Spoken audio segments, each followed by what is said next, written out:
Alors, Madame la directrice générale d'Éclat, cher Emmanuel, Monsieur le directeur régional adjoint, cher François, je voudrais vous dire à quel point on est heureux ici à la Cité internationale de la bande dessinée de l'image de vous accueillir pour cette troisième journée de l'inventivité, à quel point on va être attentif aux travaux que vous allez conduire, parce qu'effectivement, cette journée de réflexion autour des bonnes pratiques, de transmission autour des bonnes pratiques, je trouve que c'est un exercice absolument capital, un moment où les institutions culturelles doivent remettre à plat, me semble-t-il, à la fois leur fonctionnement, leurs objectifs, leurs stratégies, parce que nous sommes dans une société qui bouge énormément, qui est malheureusement victime de fractures, qu'elles soient économiques, territoriales, sociales et culturelles, et que ça impose de notre part de repenser le modèle encore et toujours et de l'adapter à ces évolutions qui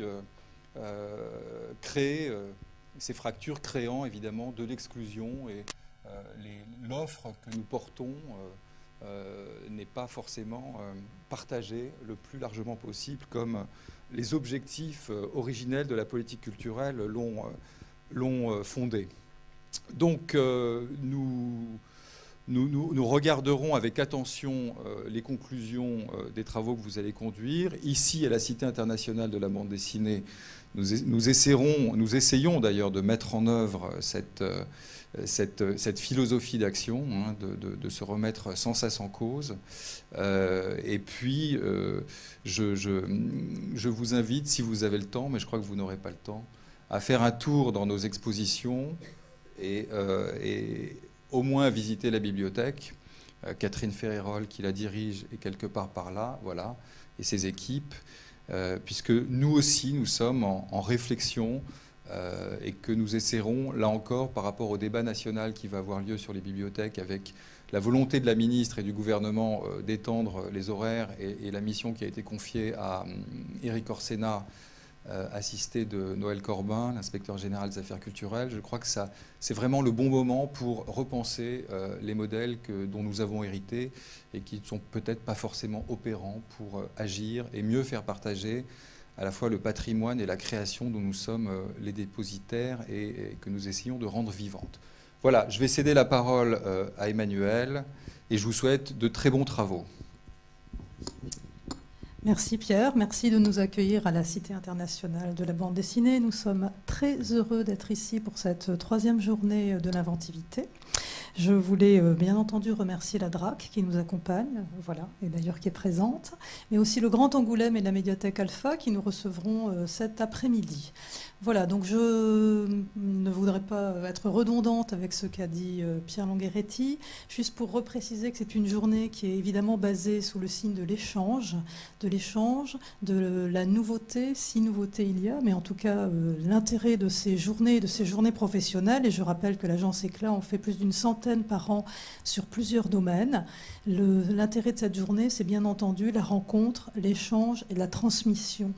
Donc je vous remercie d'être attentif à nos travaux, Pierre.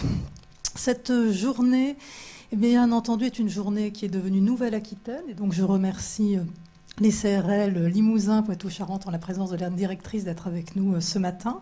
Et je remercie surtout la personne qui va travailler avec nous toute la journée, qui est notre grand témoin, qui est François Gilardi, journaliste, ancien directeur, que je ne me trompe pas, de la Populaire du Centre, qui était au journal donc de l'ancien Limousin. Maintenant, on ne sait plus dans quelle région on est, mais bon, voilà. Et qui sera avec nous toute la journée, qui est notre grand témoin et qui est celui qui va, à la fin, nous rendre voilà, son impression et éventuellement nous donner des pistes de travail. Donc je le remercie d'être avec nous ce matin.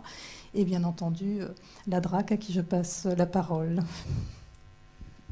Merci Emmanuel. Merci Pierre de nous accueillir dans cette cité, cette merveilleuse cité de la bande dessinée, et qui, tu le disais, comprend une bibliothèque, mais aussi comprend des expositions, effectivement, et un musée.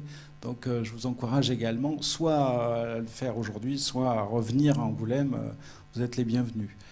Je voulais tout d'abord vous remercier d'être venus aussi nombreux, et puis de profiter de cette journée pour pouvoir échanger. Je voulais remercier également mes 4 collaboratrices qui sont devant moi, Laure, Elisabeth, Vincent et Joël, qui sont à votre disposition, et j'accueille Vincent officiellement dans la Nouvelle-Aquitaine.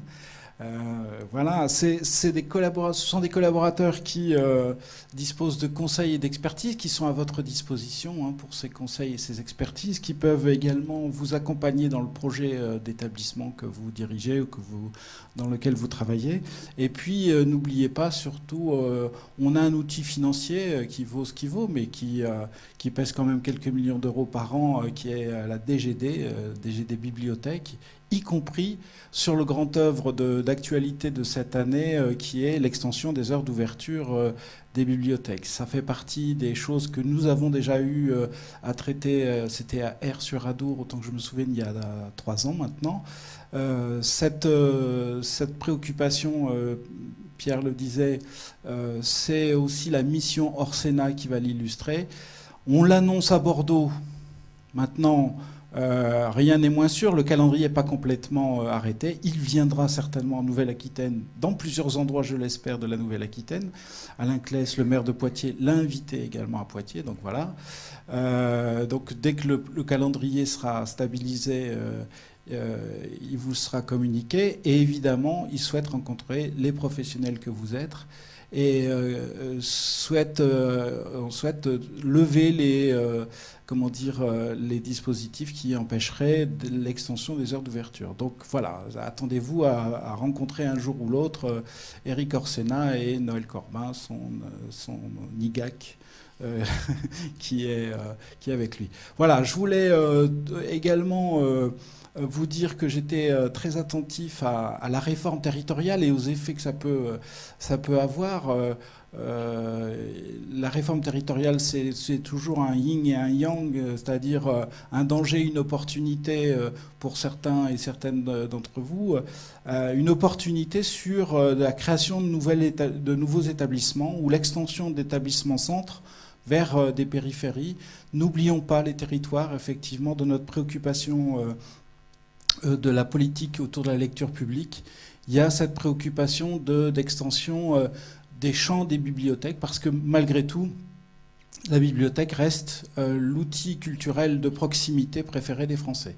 Donc là-dessus, je suis tout à fait attentif à l'évolution des territoires, au-delà, bien sûr, des horaires d'ouverture. Voilà, merci encore une fois de votre accueil, cher Pierre. Donc je me reste à vous dire une bonne journée, et puis phosphorez bien et intervenez, n'hésitez pas à intervenir au-delà des présentations qui auront lieu. Voilà, merci. Je voudrais juste vous présenter Florence Delaporte, pour ceux qui ne la connaissent pas, et qui est en fait la grande organisatrice avec les équipes d'Éclat. Voilà, et à qui je passe la parole. Merci Emmanuel. Bonjour à tous, ravi de vous retrouver, de vous revoir ou de vous connaître pour cette 3e journée régionale de l'inventivité en bibliothèque. C'est un beau moment pour nous, pour l'agence et pour la profession, de se retrouver ensemble. Moi, je vais vous parler un petit peu du déroulé de la journée qui vient d'être un petit peu chamboulé, parce que donc, le programme que vous avez va être un peu remis en question, enfin en tout cas dans son ordre. Il se trouve que le quart de la Gironde est maudit, et donc il aura 1 heure de retard. Donc nous allons réorganiser nos présentations en fonction des gens qui sont dans ce quart et qui ne pourront donc pas intervenir dans l'ordre qui était prévu. Ce qui ne m'empêchera pas, comme d'habitude, d'être terrible par rapport à la tenue de l'horloge. Comme vous savez, vous avez chacun 10 minutes tout mouillé pour intervenir. Entre le moment où vous levez et le moment où vous vous rasseyez, il y aura 10 minutes et c'est tout. Quels que soient les aléas des transports des uns et des autres. Bon, peut-être qu'on les attendra quand même 5 minutes lorsqu'ils vont arriver. Donc je vous redonne l'ordre de passage. En premier, on aura Casseneuil. Casseneuil est là? Casseneuil n'est pas là? Ah, ça devient sport. Bien, donc en premier, nous n'aurons pas Casseneuil. En premier, nous aurons Aire-sur-Adour. Aire-sur-Adour est là? Non, c'est pas vrai. D'accord, donc R sur Adour n'est pas là. Donc en premier, nous aurons... Périgueux, j'ai vu Jean-Marie Barbiche arriver. Périgueux est là, merveilleux. Ouais. Bien, c'est bon, alors il faut tout recommencer. En régie, vous m'entendez? En régie? Donc on reprend le déroulé. Donc en premier, Périgueux. En deuxième, les Églisottes. Sauf que les Églisottes, il manque l'élu. Donc ça va être très très compliqué, ça. Oui, alors évidemment,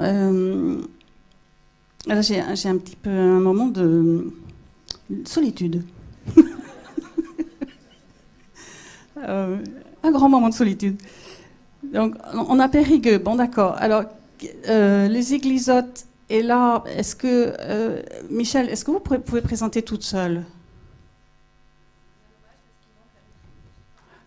Il manque la méthodologie. D'accord. Mais là, je pense qu'on va être obligé, Michel, parce que... D'accord. Donc, commencez si vous voulez bien, tant pis. Hein. Elle pourra intervenir après pour en revenir dessus. Mais là, on a un petit problème quand même. Donc, ok. Donc, Michel va commencer. Il faudra vraiment la soutenir parce que toute seule et sans son élu, ça va être très difficile pour elle. Ensuite, ensuite Périgueux. Voilà. Après, eh bien, si on a ni Lormont, ni Casseneuil, ni R, ni le Bouscat, oui, il y a Bègle. Eh bien oui, il y a les gens de l'après-midi. Très bien. Alors, est-ce qu'on a Bègle? Bien. Est-ce qu'on a Bordeaux? Bordeaux? Vous êtes où? Vous êtes là. On a Bègle et Bordeaux, c'est merveilleux. Biblio-Gironde, même pas on espère. Donc voilà. Donc on a Bègle et Bordeaux, bah, c'est formidable. Donc on recommence. Ce matin, nous allons entendre Périgueux, tout le monde est là. Allez, Périgueux, on dit que vous essuyez les plâtres parce que vous avez vachement l'habitude. Hein. Ensuite, on va... Tu notes au fur et à mesure? Oui. Je vous présente Margot, sans qui cette journée ne serait pas ce qu'elle est. Donc Périgueux, ensuite les Églisottes, ensuite Bègle, et ensuite Bordeaux. D'accord, Bordeaux à 11h. Et ensuite, tu veux que je mette les Églisottes en dernier? Pour donner une chance? D'accord, très bien. On recommence. Donc, excusez-nous de cette cuisine, mais vraiment là on est obligé. Donc en premier, Périgueux, en deuxième, Bègle, en troisième, Bordeaux, et on met les Églisottes en quatrième pour donner une chance à Madame Céline Monetti, référente lecture du Conseil départemental de la Gironde, d'être avec Michel Tétu pour la présentation de l'Agora des Églisottes et Chalors. Très bien. C'est d'accord en régie? Merci. Et puis si ça cafouille un peu, on comprendra très bien. Donc, Jean-Marie Barbiche, directeur de la bibliothèque municipale classée de Périgueux, accompagné de Dominique Rex. On vous écoute et c'est parti pour Périgueux. Tu l'as? Je vais vous demander de parler vraiment dans le micro, mais dans le micro. Parce que si vous parlez à côté du micro, personne ne vous entend et en plus on enregistre. Ah mais je vois que R sur l'Adour vient d'arriver. Bravo, on est content, il y a R sur l'Adour. Tu me refais le... C'est bon, on y va. Allez, c'est parti. Bonjour à tous. Donc voilà, il nous revient la lourde charge d'ouvrir cette journée pour la médiathèque de Périgueux. Donc Jean-Marie Barbiche, moi-même le directeur, et Dominique Rex, qui est responsable de l'accueil des publics empêchés. On va vous parler aujourd'hui d'un projet, on va vous parler en fait aujourd'hui de boîte à livres. Très innovant, vous allez me dire. En fait, on va vous parler surtout de la façon dont on a pu partir d'un besoin de la médiathèque pour associer des publics à la mise en place de ce service. Le besoin de départ, c'est tout simple. Depuis 4 ans, on installe dans les parcs de Périgueux des armoires à livres. On appelle ça Lisons au jardin, armoires à livres, chaises longues, pour que les gens puissent utiliser les livres sur le principe des boîtes à livres classiques. Évidemment, au bout de la 3e saison, les armoires avaient un peu vécu et on s'est demandé comment faire pour s'en procurer d'autres. Et donc en septembre 2016, on a essayé d'anticiper. Et on s'était donné en plus un défi supplémentaire, puisqu'on souhaitait passer de 3 à 5 parcs équipés d'armoires. Et là, l'idée a germé, avec donc Dominique et l'équipe de la médiathèque, l'idée a germé d'en faire fabriquer par des élèves en lycée professionnel ou des apprentis, et d'inclure ça dans un projet plus large qui puisse s'étendre sur l'année scolaire pour les amener à la médiathèque, leur faire découvrir la médiathèque, sachant que c'était un public en plus généralement assez éloigné de la lecture. On a d'abord identifié un partenaire naturel qui est le centre de formation par alternance de Périgueux, qui a une section menuiserie. Et en parallèle, Dominique a parlé de ce projet à une enseignante de sa connaissance en lycée d'enseignement professionnel et plus spécialement en PRI, Pôle Relais Insertion. Je lui laisserai la parole dans un instant, elle va vous expliquer elle-même ce que c'est qu'une PRI. Résultat, on a pu mener sur l'année 2 projets au lieu d'un, et heureusement, je vais vous parler de la première partie, celle qui n'a pas vraiment marché comme on l'espérait, et ensuite Dominique vous présentera ce qui a réussi. Donc, la première partie, c'est le projet avec le CFA, le Centre de formation par alternance. Tout avait bien commencé en octobre avec un contact très encourageant avec le directeur. On avait visité la section menuiserie. C'était merveilleux. Et en fait, ensuite, pendant 5 mois, on n'a plus eu aucune nouvelle. Et donc, on s'est retrouvés tout d'un coup au mois de mars. Lisons au jardin, ça commence le 1er juin. Et on commençait à s'inquiéter sur nos boîtes à livres, puisqu'on comptait sur eux pour nous en fournir 4.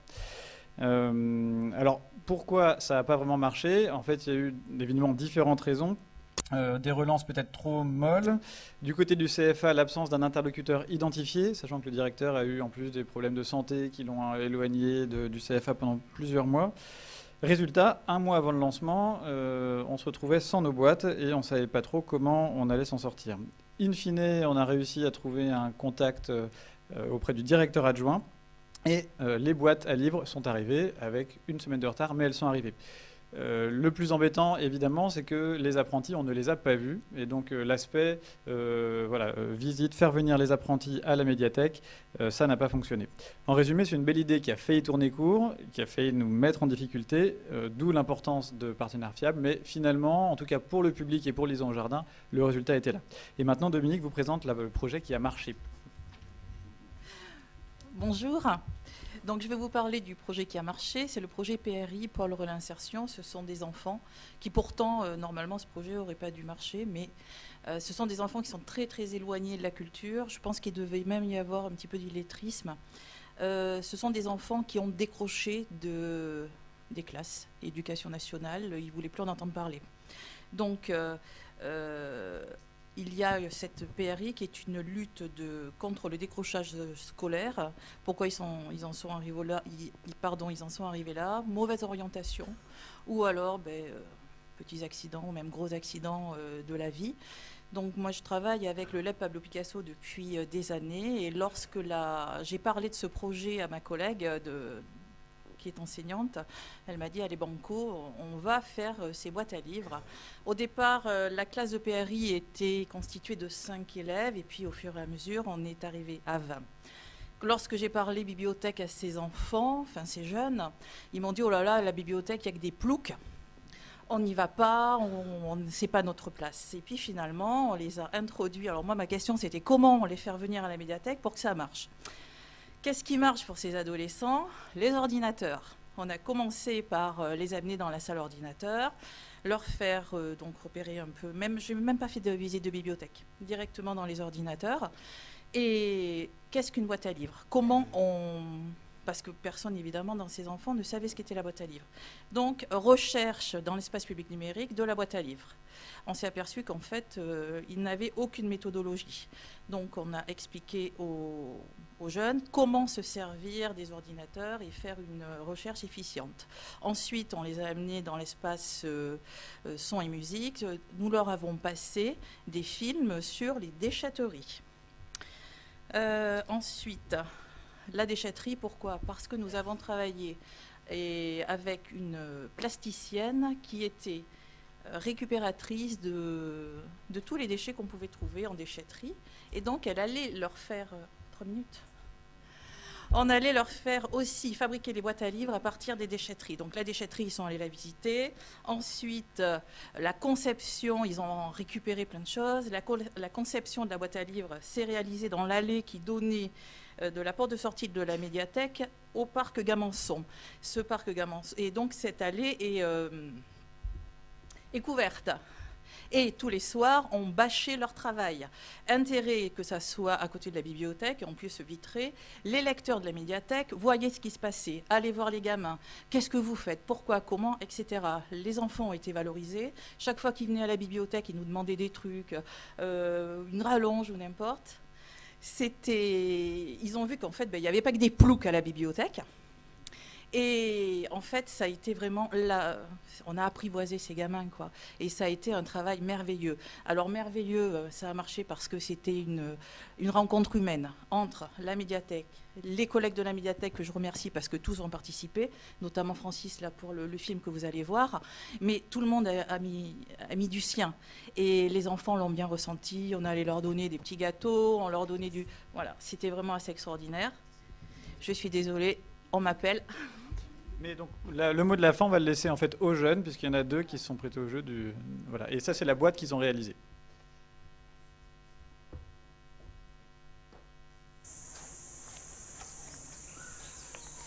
Bonjour, je me présente, je m'appelle Benjamin Nadeau, j'ai 17 ans. Au début de la boîte à livres, donc, nous avons fait des recherches sur Internet pour voir comment... la construction de la boîte à livres, comment ça se présentait. Nous avons fait des dessins pour voir comment on s'organisait. Voilà. Et après, donc, nous avons vu des films de déchetterie pour voir s'il y avait des choses à récupérer.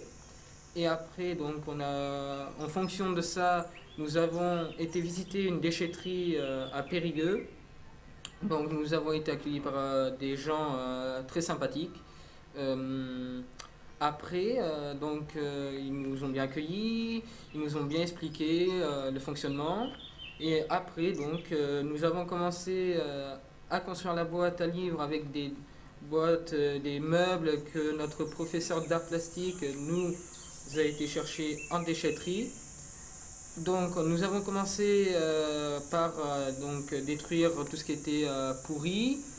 Après on a commencé à couper des planches, tout ça, mettre en place, faire des étagères, peindre, voilà. Et malheureusement un mardi matin, nous est arrivé que nous avons été volés par des gens, 2 meubles dont un miroir qui avait été pratiquement fini. Donc notre professeur était pas très bien ce jour-là, ça nous a tous choqués et donc au final nous avons été rechercher des meubles en déchetterie pour essayer d'avancer au maximum en urgence. Donc nous avons ramené les meubles, nous avons bien travaillé nous avons continué notre travail au maximum. On a tout fait pour que le résultat soit très bien. Les gens peuvent venir emprunter, donner des livres.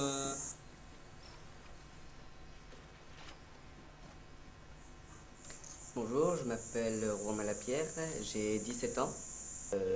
Au début que je venais dans la médiathèque, j'étais un peu stressé parce que je connaissais personne, puis on a un peu de mal à s'intégrer dans l'environnement et du coup petit à petit je me suis adapté et au bout d'un moment, au mois de février 2017, il y a un pote à moi d'internat à qui j'ai fait connaissance. On est parti à la médiathèque ensemble et il m'a fait découvrir un nouveau niveau. Et depuis que je connais ce niveau-là, j'y vais pratiquement tout le temps. peut rester sur les tablettes, on peut lire, on peut aller sur les ordinateurs, on peut emprunter des DVD, des revues de presse, on peut aussi prendre des partitions d'instruments de musique, de tout. Et depuis que je vais à ce niveau-là, ben, je me sens comme dans une nouvelle famille. Depuis que je connais Dominique, une gentille femme qui nous a ouvert l'esprit pour continuer dans notre voie.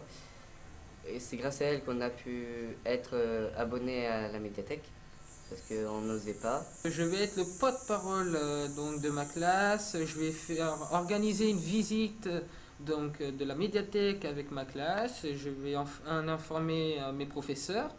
Et donc je vais être aidé par Dominique, une femme qui s'occupe de la médiathèque.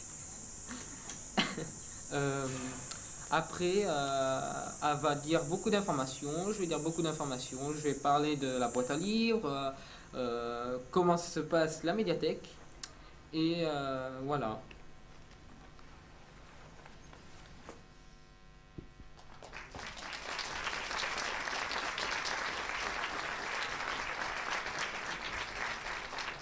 Eh bien, nous accueillons la bibliothèque de Bègles qui s'est portée volontaire pour venir maintenant nous présenter leur concours de biptubeurs avec des biptubeuses. Non, non, non, non, non, c'est pas cette fois-ci.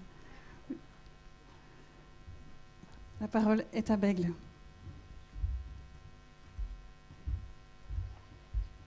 Bonjour. Est-ce que je suis assez grande? Bonjour. Les Biptubeurs, donc projet de concours de Booktube, est né de l'essoufflement du club, du club lecteur ado, dont les membres entraient au lycée et désertaient peu à peu la bibliothèque. Il s'agissait alors de trouver, ou dans notre cas d'adapter, une idée qui ramène un public de 13-16 ans à la bibliothèque, lui permette d'en découvrir les ressources, sur place ou à distance, lui donne les moyens de contribuer à les enrichir et de devenir à son tour prescripteur, tout en ne perdant pas de vue l'objectif suprême qui est de susciter l'intérêt pour la littérature et la lecture. Avec en sous-main un objectif un peu moins suprême, mais tout aussi important, créer le buzz autour des activités de la bibliothèque. L'idée de concours, donc, ce sont de Booktube, donc de courtes vidéos mises en ligne sur Internet dans lesquelles on parle de ces lectures, nous est venue très vite, d'autant que le Salon du Livre de Montreuil, à l'époque où on commençait à réfléchir à ce nouveau projet, délivrait le nom des lauréats de son concours de Booktube organisé par sa plateforme Booktube Power. Cette idée donc, de Booktube réunissait pour nous tous les critères qui nous semblaient incontournables, à savoir s'adosser à un moyen de communication largement plébiscité par les adolescents, la plateforme YouTube, utiliser des outils connus d'elle, comme les smartphones, les tablettes, permettre aussi aux bibliothécaires des sections jeunesse et multimédia de construire et de mener un projet en commun, transmettre aux jeunes des compétences et des savoir-faire afin de les rendre plus autonomes dans leur pratique de la bibliothèque et de l'information en général, contribuer à forger leur esprit critique, amorcer ou réactiver un réseau de partenaires locaux, valoriser le travail rendu par les jeunes grâce à l'intervention d'un jury de professionnels, valoriser aussi ce travail par la publication des vidéos sur le site de la bibliothèque ou sur notre page Facebook, et enfin animer grâce à la participation des adolescents notre communauté de lecteurs. Alors, pour faciliter les inscriptions à ce concours, nous l'avons voulu facile. Donc, il n'y avait pas de style ni de genre imposé. La vidéo pouvait être tournée seule ou à plusieurs. Le matériel pouvait être du matériel personnel ou prêté par la bibliothèque. Le lieu de tournage était choisi par le booktuber. Nous avons aussi organisé des ateliers pour les accompagner, ateliers pour les aider à choisir leurs livres, mais aussi sur une thématique telle que comment présenter un livre et donner envie de le lire en moins de 5 minutes, des ateliers permettant de comprendre, appréhender le montage, la réalisation, bien sûr, le tournage, la diffusion. Aujourd'hui, les prix décernés, l'énergie déployée pour mener à bien cette opération nous semble un peu excessive au regard des stricts résultats obtenus. Une vingtaine d'adolescents captés pour 3 vidéos véritablement abouties. Mais vous allez le voir avec les interventions de Valentine et de Nathalie que les retombées positives vont au-delà de ce simple résultat. En charge du multimédia, je vais vous parler un peu plus du volet technique. Donc, avec le projet des BibTubers, nous avons vraiment voulu faire une passerelle entre la lecture pour les adolescents et le numérique. Le numérique étant justement vu peut-être comme un attrait pour les adolescents, mais aussi pouvant être vu comme un frein de par les difficultés techniques qui peuvent émaner de ce support. On a voulu que ce concours soit ancré dans une démarche à la fois participative et pédagogique, en jonglant à la fois avec l'autonomie et l'accompagnement des jeunes. Alors, comment ça s'est matérialisé? Eh bien, par la création d'un espace concours sur notre site internet, où étaient regroupées toutes les informations nécessaires de l'inscription des jeunes jusqu'à des conseils qui leur étaient promulgués. Ils pouvaient donc y retrouver des infos pratiques, mais également des tutos et également des vidéos, donc des booktubes qui étaient réalisés par l'équipe de la bibliothèque. Donc ça nous a vraiment permis, nous, au sein de la bibliothèque, de prendre part au projet. Donc ça a créé une véritable émulation au sein de l'équipe et ça nous a aussi permis à nous, au sein du multimédia, de nous auto-former sur le montage et la prise vidéo. Et ça a également aussi permis au sein de l'équipe de nous rendre compte que ce n'était pas forcément évident de défendre un coup de cœur littéraire en 5 minutes devant une caméra et qu'on pouvait aussi comprendre les difficultés de tout à chacun de faire un booktube. On trouve également au sein de cet espace la possibilité de prendre rendez-vous. Donc selon le degré de besoin de chacun, ça pouvait être le simple prêt de matériel, mais ça pouvait également être l'aide à la prise de vue. Donc on leur mettait à disposition des tablettes. On avait également un smartphone avec pied et un logiciel de caméra. On avait également un matériel audio, des micro-cravates, etc. Mais ça pouvait aller aussi plus loin avec l'aide au montage sur place, où on pouvait également faire le montage nous-mêmes de leur booktube. Le but, c'était accompagner les jeunes et leur faire acquérir des nouvelles compétences qu'ils pouvaient également réexploiter dans d'autres cadres et dans des activités diverses. Le but, c'était vraiment d'aller plus loin ensuite que les booktubes. On s'est également rendu dans les différents collèges de la ville pour leur présenter le projet. Et on s'est rendu compte au fur et à mesure du projet, et Nathalie vous l'expliquera ensuite, que on a dû plusieurs fois relancer le projet pour essayer de capter les jeunes. Donc on s'est rendu sur les collèges ensuite pour tourner les vidéos sur place. Donc la présentation dans les collèges était prévue dès le départ, mais on s'est rendu avec mon collègue ensuite sur place pour filmer les vidéos. Alors, donc, ce que disait Valentine, c'est par rapport à la mise en place de ce projet, la logistique a été plutôt longue. Et en fait, ça a été vraiment un travail au long cours sur toute une année scolaire. En effet, c'était vraiment important qu'on soit sur le terrain sans arrêt et pour maintenir l'intérêt et puis aussi auprès de nos partenaires et aussi auprès des jeunes, auprès des booktubers. Alors, donc on a élaboré une communication qui est vraiment très très importante, des liens avec les documentalistes qui étaient vraiment les personnes référentes au niveau des collèges. Et tout au long du projet, c'était vraiment important. Alors, le bilan, il est plutôt positif, ce qu'on disait avec Cécile. Donc, la mise en place, pour plusieurs points.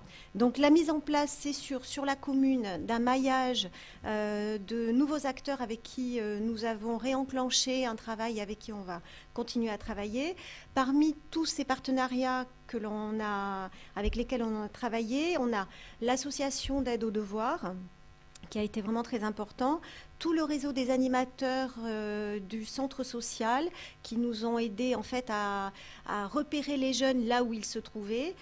Notamment, Valentine a travaillé aussi avec le centre social sur une web radio qui est animée par des jeunes béglés.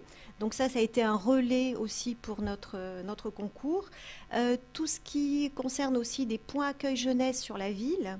On s'est rendu aussi également au conseil municipal des jeunes avec la commission culture qui aussi a fait le relais. Ils ont vraiment joué le jeu. Le service des sports aussi, parce que les jeunes sont aussi le mercredi, le week-end, sur des lieux de sport. Donc on a aussi fait le relais de ce côté-là. Ensuite, on a présenté aussi le projet à l'Escale du Livre. Valentine et Cécile se sont rendues pour présenter notre projet des booktubeurs. Et puis, on s'est aussi attelé à... On avait pris contact aussi avec le club ado de Mola, qui est un de nos partenaires. Je me dépêche. Parmi le bilan positif aussi, donc c'est vrai qu'au fur et à mesure des ateliers, au fur et à mesure des présentations, on voyait vraiment un intérêt à la fois des partenaires, mais aussi des jeunes. Vraiment, c'était intéressant. Et puis, un dernier point, c'est la valorisation de ce projet. Je pense qu'il repose aussi sur un jury. On a fait appel en fait à des professionnels. Parmi ce jury, il y avait donc une libraire de la librairie spécialisée Cantine à Bordeaux, qui avait le volet donc par rapport au contenu, on peut dire. Un auteur jeunesse, Gilles Abier, qui a joué le jeu dès le début, et voilà.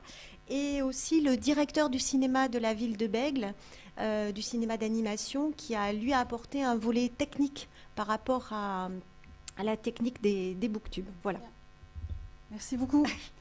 Bien, on appelle maintenant. Bravo d'abord. Voilà. Bordeaux, vous êtes prêts ?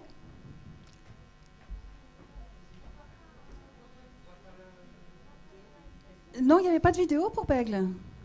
Non, c'est... Les vidéos sont en ligne. Voilà. Donc c'est Bordeaux. Le voyage avec Montaigne. Un jeu familial. Vous êtes toute seule ? Justement, je vais le préciser. Donc, bonjour, moi je suis Leslie Tabourdeau, animatrice multimédia à la bibliothèque de Bordeaux et plus précisément à la bibliothèque de quartier Flora Tristan. Donc, je suis censée venir avec monsieur Christophe Pénat, qui est le futur responsable de Codéran, bibliothèque qui va se construire. Je ne sais pas s'il est là dans la salle. Veux-tu venir avec moi ? Alors, moi, je ne connais que Pouic sur le voyage avec Montaigne. Voilà, donc je vais parler des autres projets qu'on a menés, notamment au niveau de l'accueil des publics différents. Christophe, si tu en sais un peu plus sur le voyage avec Montaigne. Attendez, ça veut dire qu'ils sont dans le bus ? Je ne sais pas.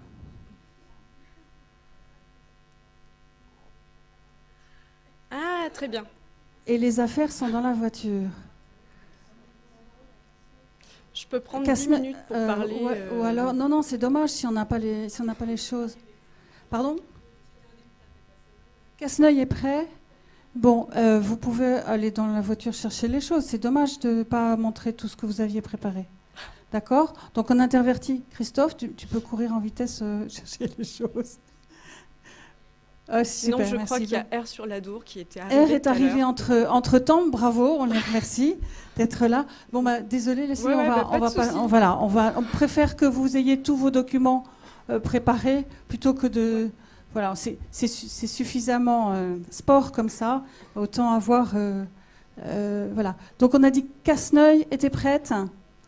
Eh bien alors, allons-y pour Casseneuil. En 10 minutes, tout mouillé, parlez bien dans le micro.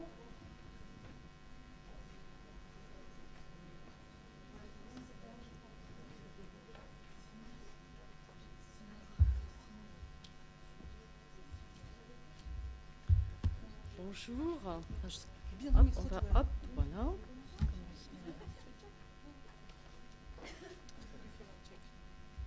C'est bon, Je me présente. c'est parti. Josiane Aziza de la médiathèque de Casseneuil, responsable de la médiathèque. Et aussi membre de Plume Contente, de l'association lot-et-garonnaise Plume Contente, qui œuvre pour la lecture et le conte. Amie Combérieux, conteuse lectrice, association Plume Contente. Et Cécile Vidal, conteuse et lectrice professionnelle, membre de l'association Plume Contente. Le répertoire des comptines semble perdu ou oublié, mais il est toujours vivant et ressurgit dans les mémoires individuelles et collectives. Riches et variées, impertinentes aussi, les comptines ont pendant des années rythmé le quotidien de l'enfance. Elles constituent un ancrage culturel et participent à la connaissance de notre passé. C'est parce que la transmission ne se fait plus aussi naturellement qu'à la médiathèque de Casseneuil, il nous a semblé important de donner aux familles et aux professionnels le goût et l'envie d'aller vers ce répertoire de transmission orale. La médiathèque de Casseneuil est ainsi devenue un lieu où l'on chante, on berce enfants, Parents Et grands-parents. Avant de vous présenter le mémo, nous vous invitons, comme nous le font dans nos ateliers, à chanter avec nous et participer avec nous. Voilà. On ne peut pas vous présenter un projet sans vous faire chanter. On est parti? Vous faites des gestes avec nous, sinon ça va pas. Hein. Voilà. Enroulez le fil et déroulez le fil et tire et tape, tape, tape. Facile en japonais. Ito maki maki, ito maki maki, te ton ton ton. Ito maki maki, ito maki maki, te ton ton ton. Dekita, dekita, Kobita-san no kutsu. Et voici, voilà, les chaussures de nain sont prêtes. Kirei ne tu warate. Lavez-vous bien les mains. Kirei ne tu fuite. Séchez-vous bien les mains. Kino ina pansu waite. Mettez un beau chapeau. Kino ina bushi kabute. Mettez un beau chapeau. Kobita-san no uchi ni ikimashou. Et on va toucher les nains. Alors on recommence maintenant, vous connaissez les paroles et vous les avez écrites sur le vidéo. Voilà, vous les avez là. Ito maki maki, ito maki maki, te Et ton, ton, ton. On a fini.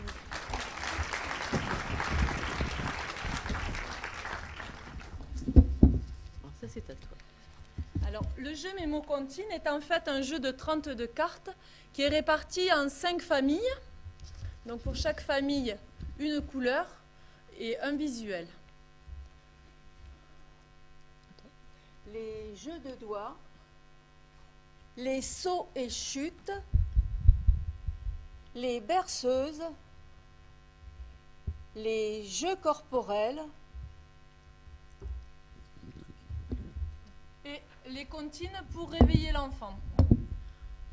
Alors, sur chaque carte, il y a la comptine en sa langue d'origine, avec sa traduction, et voilà, l'origine de la comptine, la traduction, et des éléments graphiques qui permettent de mémoriser la comptine. Voilà, ce qui s'appelle des mémo-images, qui permettent donc au public, que ce soit enfant ou parent, de jouer avec les cartes et de mémoriser la comptine. Ce jeu est un moyen d'encourager la transmission familiale à travers des comptines qui favorisent l'échange intergénérationnel et interculturel. Le Mémo Comptine nous a donc permis de créer différentes sortes d'ateliers. L'atelier Je comptine avec toi. L'atelier 1, 2, 3. Et l'atelier L'album chanté. Ce sont des ateliers participatifs que nous faisons donc à plusieurs voix. La relation aux autres est au centre de nos pratiques. Nous prenons le temps de la rencontre et du partage. L'axe essentiel étant l'univers du tout-petit, sa famille et les professionnels qui l'aident à grandir. Alors l'atelier Je continue avec toi, nous sommes en demi-cercle et on invite les parents et enfants à chanter avec nous comme vous l'avez fait tout à l'heure. Et les cartes sont vidéo projetées. À partir d'une carte du jeu, nous présentons toute une sélection de comptines sur un même thème. Vous allez Alors, oui. Bon.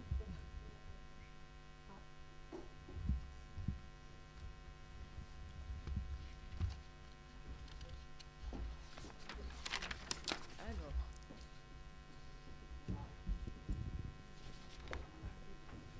C'est embêtant.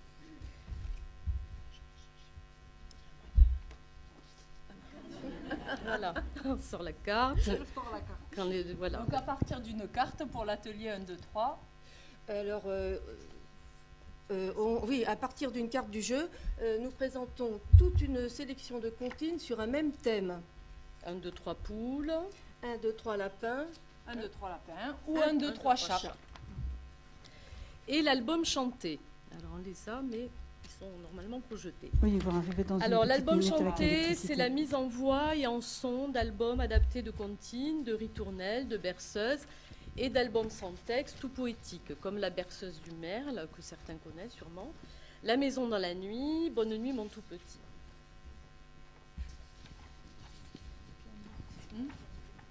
Ben oui, ça serait bien. Il y a un blanc, on est désolé, Problème on peut technique qui chanter va hein, être si vous réglé. voulez, mais on peut chanter. Non.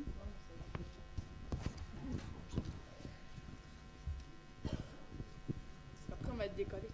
C'est pas grave, on est sur les berceuses.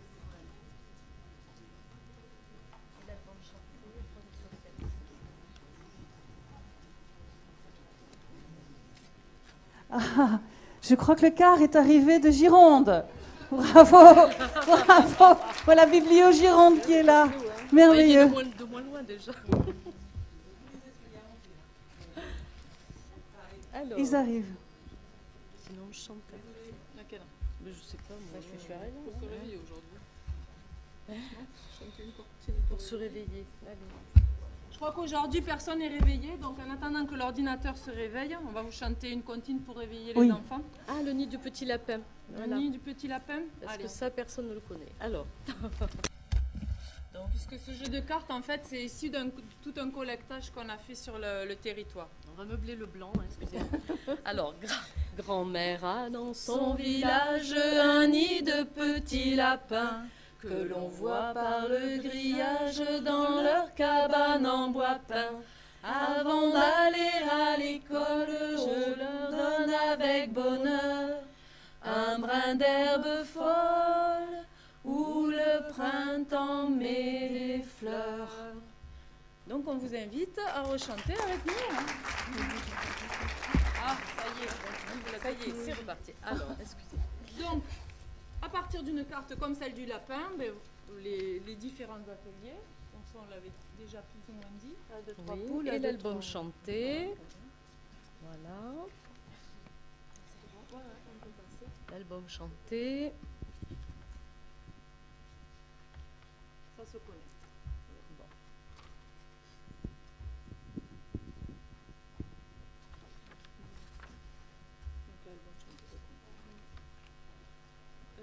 Alors, donc les berceuses. Les berceuses du monde, en fait, ce sont des berceuses que l'on fait dans un cadre douillet et intime. Des berceuses pour voyager où les cultures, les rythmes et les langues se mélangent. Les corps se mettent en mouvement, les adultes redécouvrent des postures, balancement du corps, bien-être et lâcher prise.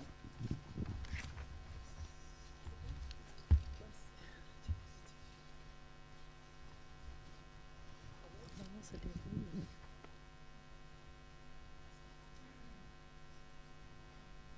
Non, c'est bientôt.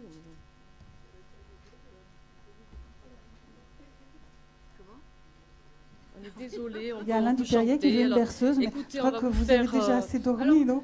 On va vous faire toute charrée, là. Voilà, ce sont les direct mamans qu'on qui... avait pris avec une maman qui chantait une berceuse. Enfin, qui se corse. balançait, voilà, Donc, sur on une fait berceuse le quoi. petit extrait vidéo qu'il y avait. Voilà, mais on peut faire toute charrée, là.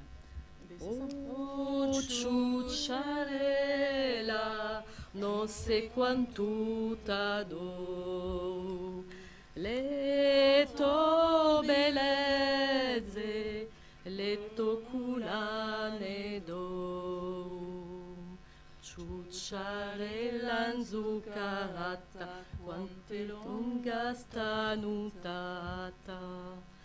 Fai la nina, fai la nana, uto babbo alla campagna.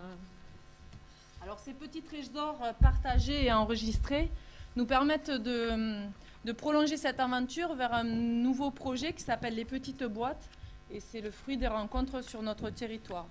Petite boîte à berceuse. Petite boîte à comptine. Et petite boîte à chansons. Alors, ces petites boîtes valorisent les parents et les mettent en confiance quant à leur capacité à transmettre. Parents, grands-parents, professionnels de l'enfant sont vraiment acteurs des petites boîtes et de leur contenu. Les familles sont issues de différentes cultures, mais ont toutes quelque chose en commun, un héritage familial et culturel qui peut être partagé sans a priori, sans barrière et sans frontières. Ce sont des moments précieux qui se jouent lors des rencontres avec les familles et le temps est alors suspendu. Alors nous avons fait de belles rencontres à la médiathèque de Casseneuil depuis 2012 que le projet a été initié. Philippe Drouot et Pierre Laforde, Oussama Abel Fattah, Kokou Amadea. Et cette année, Agnès Chaumier. Alors nous tenons à remercier tous nos partenaires par une toute petite berceuse italienne et on vous dit au revoir. C'était sportif mais bon. Fai la nana bambina, fai la nana picciolina, tra le braccia della mamma, fai la nina, fai la nana. Fai la nana bambina, fai la nana picciolina, tra le braccia della mamma, fai la nina, fai la nana, fai la nina, fai la nana. Merci.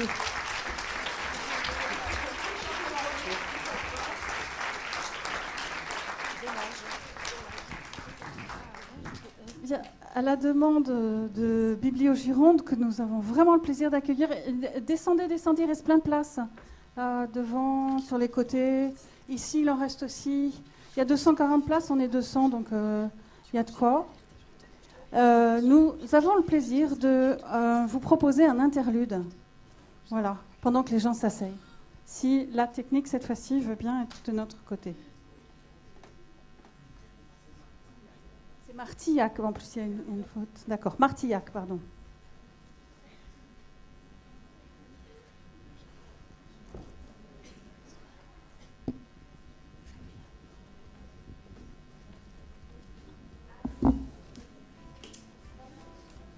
À la médiathèque, c'est vieux, c'est sombre, ça fait peur. Moi c'est mort, j'y vais pas. On va où là? On cherche un livre pour la médiathèque. Ça fait trop peur, c'est trop sombre.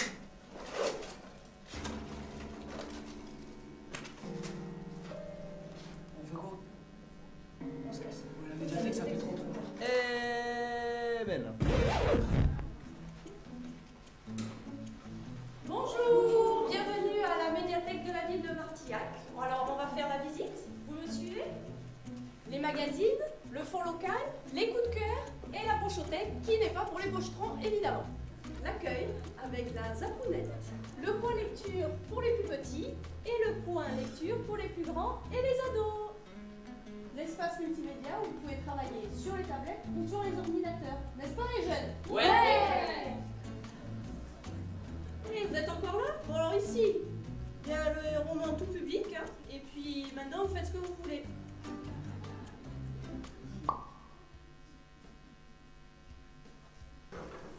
La médiathèque, c'est nul, on peut rien faire. Oh là, qu'est-ce que c'est que ça là? Vous avez Ça c'est quoi? Là, on joue en plus, on peut même pas parler. Il y en a qui me rentrent dedans. Ben.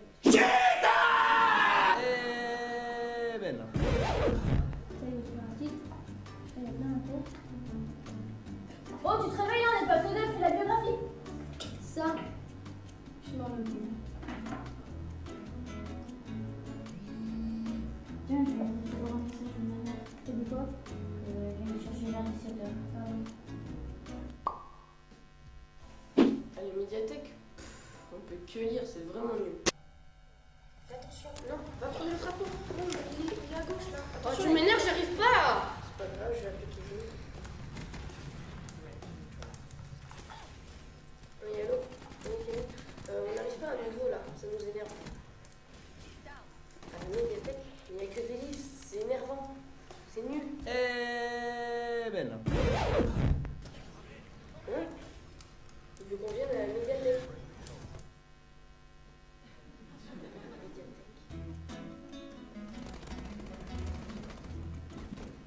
Faites ça. Tu fais, on a la médiathèque. Bah je dis, bah oui, je suis à la médiathèque. Normal. On va finir là. Ouais, attends, c'est fini. Attends. C'est bon. Fini. Je finis le jeu. Tu peux jouer? Bon.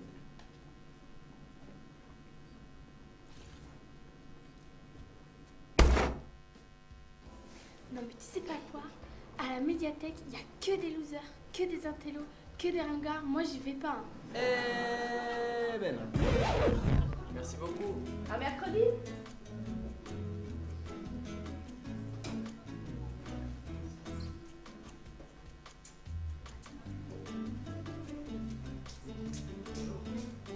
Déjà? Mais oui, j'ai pas tout.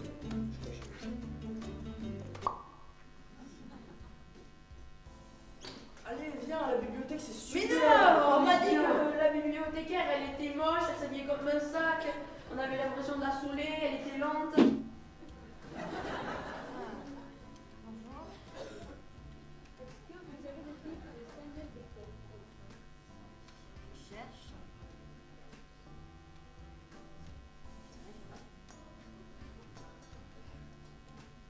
Est-ce que vous trouvez le livre? Qu'est-ce qu'elle dit? Est-ce que vous trouvez le livre de Samuel Beckett? Non, mais c'est bon, c'est pas grave. Ben.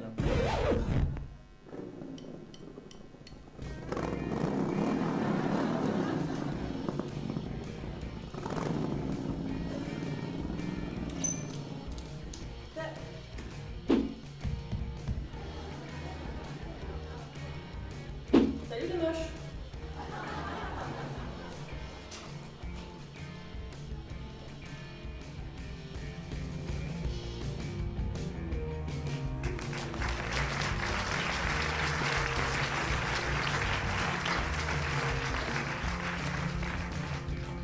Bien, c'est la fin de l'interlude. Merci à Martillac, à Biblio-Gironde. Si les Églisottes et Chalors maintenant veulent bien venir nous présenter l'Agora, ça serait formidable, en 10 minutes si possible. Ah, vous êtes encore là? Ah, mais vous pouvez y aller, hein? Allez, ciao! Faites ce que vous voulez, éclatez-vous!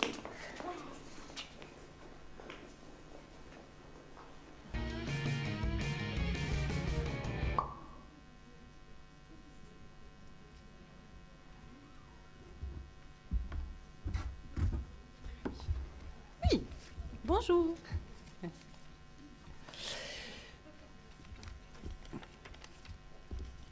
Bon, ça y est, ça commence, j'ai oublié mon texte.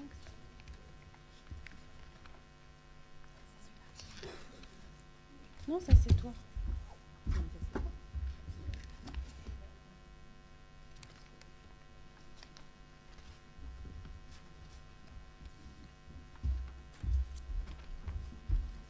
Viens dans le micro.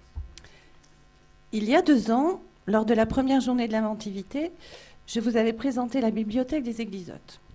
Vous pouvez retrouver cette présentation sur le site Biblio-Gironde, rubrique Espace Pro, retour d'expérience. Le contexte en résumé.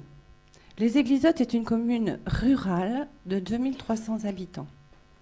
Une population très diversifiée avec en particulier de jeunes familles que j'appelle oiseaux de passage, qu'il est difficile de fidéliser, et une communauté de gens du voyage. Je vous avais raconté comment nos usagers étaient devenus les acteurs essentiels de nos actions culturelles. Elles étaient prétexte à leur laisser la parole, c'était l'occasion pour eux de s'exprimer, de créer. Nous nous attachons toujours au sein du collectif à révéler l'individu, le particulier. À raison d'une ou deux actions culturelles par an, nous étions le reste du temps claquemurés dans une mécanique de service au quotidien. Assoiffés de vie, de contact, de bulles qui pétillent, d'échanges, nous avions le désir d'une ambiance différente, d'une proximité avec les gens encore plus féconde, de sortir de l'objectif premier d'une bibliothèque qui est la médiation autour du livre. Certes, nous avions intégré depuis longtemps que nous n'étions pas que des ravitailleurs de culture, et l'expérience nous avait fait comprendre que l'animation était essentielle, comme les épices ou herbes aromatiques sont essentielles à un plat pour le rendre plus désirable. Alors comment faire de ce lieu un espace plus familier, plus convivial, pour tous? Comment entrelacer les générations, les envies, répondre aux besoins? Comment renouveler l'existant, améliorer les services, changer les usages, attirer les non-lecteurs? Comment les associer au quotidien de notre bibliothèque et étendre le champ des possibilités? Les idées ne manquent pas. Depuis 2 ans que cette journée de l'inventivité existe, abondance d'exemples d'innovation nous ont été présentés. Si l'on cherche un peu, collection atypique, centre de ressources, innovation technologique, jeux, ressources numériques innovantes, atelier d'ail, lab 3D, partage des savoirs et des compétences, crénothèque, artothèque, tonothèque, bibelothèque, créathèque, booktubing, tutothèque, café ambiance comme à la maison, carte blanche, apprentissage multiforme. Certes, les propositions sont attractives, mais ne peuvent se calquer partout, tant nos publics, nos populations, les contextes sociaux, les budgets et les territoires sont différents. Aucun modèle n'est transposable à l'identique. En résumé, nous avions un espace assujetti au livre alors que c'étaient les gens qui nous semblaient essentiels pour survivre. Nous avons donc eu l'impertinence de décider que ce seraient eux, les gens qui imagineraient la bibliothèque qu'ils avaient envie de fréquenter. Nous leur avons demandé d'esquisser leur vision de la bibliothèque idéale à travers des questions, des problèmes concrets et des projets à réaliser. Le but, faire avec eux et non plus seulement pour eux. Nous avons conjointement avec les bibliothécaires de Bibliogironde et les élus conçu un dispositif participatif de co-construction de services innovants. Au départ, nous n'avions pas d'idée précise de réalisation à concrétiser. Un paramètre imposé, budget au plus proche de 0.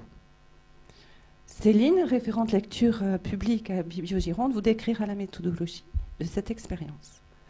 Les mots-clés sur lesquels ils ont souhaité gamberger, les gens, sont confort, régularité, espace extérieur, boîte à idées, échange de savoir-faire. L'agora est l'émanation symbolique de ce travail. C'est un touré de câbles donnés, réhabilités par les services techniques de la commune, qui devient un espace de vie, d'accueil, d'échange, de jeu propice à la pause café partagée. Parfois, ce sont de tout petits détails qui créent la convivialité, la complicité, l'envie. Bien d'autres réalisations ont vu le jour, car le réaménagement des espaces ou l'acquisition de mobilier récupéré, grâce à une coopération avec le centre de recyclage local, ont libéré les aspirations et les initiatives du public. Une tricothèque a été mise en place par une association, le groupe de jazz local vient répéter de temps en temps, parfois les deux ensemble. Les gens portent un nouveau regard sur la bibliothèque et surtout les non-lecteurs. Ils se posent, ils échangent, ils proposent. Cette expérience s'est nourrie de la rencontre avec ces gens à qui l'on a donné carte blanche pour rêver la bibliothèque qu'ils avaient envie de fréquenter Et nous avons des pistes à suivre pour plusieurs années encore. C'est un bouleversement des relations entre bibliothécaires et usagers. Confiance, parité, transversalité. Le mot qui incarnerait dans l'idéal notre bibliothèque, c'est être. Être ensemble, être créatif, actif et acteur, être à l'écoute, être dans le recevoir, le donner et le faire. À la question que nous leur avons posée lors de la première séance de travail, pourquoi venez-vous à la bibliothèque? Ils ont répondu pour le livre et pour les bibliothécaires. L'humain, c'est là notre feuille de route. Je laisse la parole à Céline.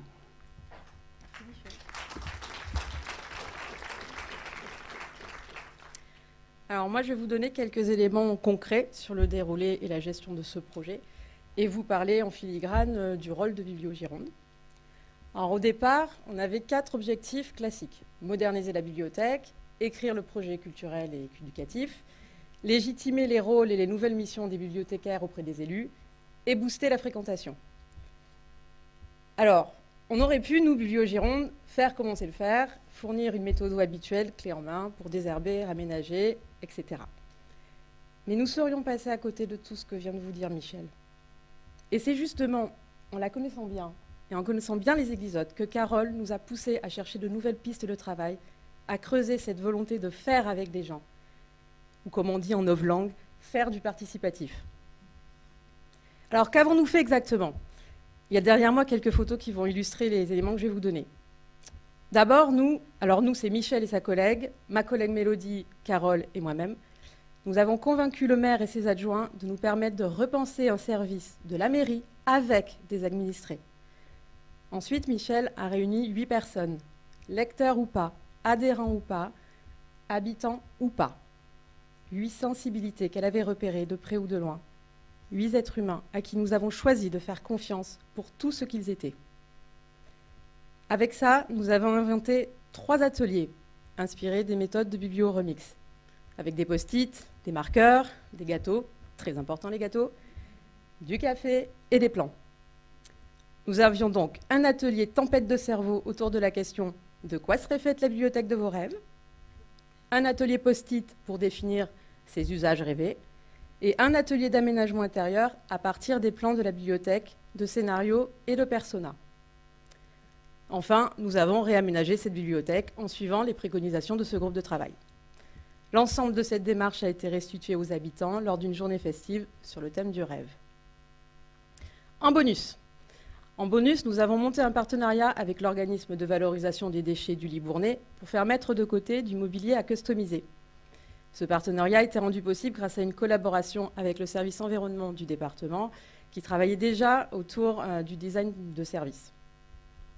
Les résultats, un service réinventé, une bibliothèque relookée 100% éco-responsable, des habitants et des services municipaux impliqués, un conseil municipal enthousiaste, un budget augmenté et des actions proposées par les gens eux-mêmes et qui se poursuivent dans le temps. La durée pour tout ça, 1 an à peine. 7 réunions de travail, 3 ateliers participatifs, 1 semaine de désherbage, réaménagement, et des heures de gamberge et de veille professionnelle. Conclusion. C'est le projet qui vient conforter l'idée que chaque territoire porte en lui ses propres potentialités et qu'encore une fois, comme l'a dit Michel, aucun modèle n'est transposable à l'identique.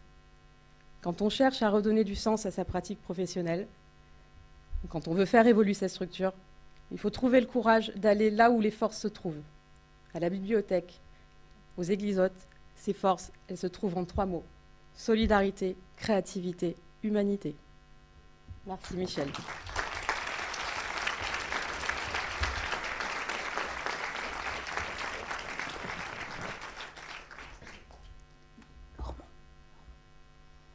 On appelle maintenant la bibliothèque de Lormont. Ils sont là?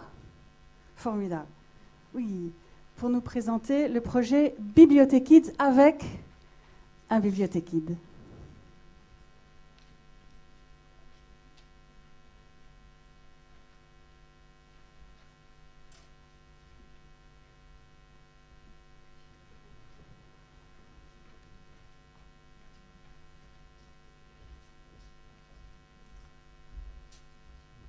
Bonjour. Bonjour. Viens là. Maëlys.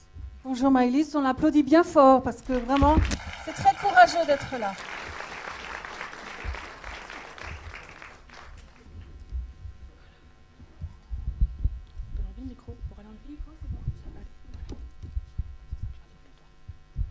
Bonjour, on est ravis d'être à nouveau ici pour vous présenter le projet Bibliothèque Kids, qui porte bien son nom. Le participatif, on vient d'en parler, ça vient parfois tout seul, presque. C'est le cas à Lormont, puisque l'idée des Bibliothèques Kids est née grâce à 2 enfants fréquentant assidûment le secteur jeunesse, Aurélie et Liam. En fait, ils avaient envie de nous aider. Ils observaient beaucoup ce qu'on faisait. Et donc, ils avaient une très très forte envie de nous aider. Mais bon, on n'avait pas de cadre pour les accompagner à l'époque. Et on s'est rendu compte que c'était un petit peu dommage parce qu'ils sont très vite devenus experts sur le secteur. Et il y a 2 ans, la ville de Lormont s'est engagée dans l'accueil de volontaires en service civique, dont 3 à la médiathèque et 1 au secteur jeunesse, ici présente, Colline Pinel. Du coup, c'est un petit peu gambergé dans notre tête. Et on s'est dit, eh bien voilà, le cadre, il est là. Et c'est ainsi que la mission de médiation envers le jeune public est née, avec comme idée de faire participer les enfants de 8 à 13 ans à la vie du secteur, correspondant à l'envie des 2 initiateurs, Aurélie et Liam, qui participent également. Alors concrètement, comment ça se passe?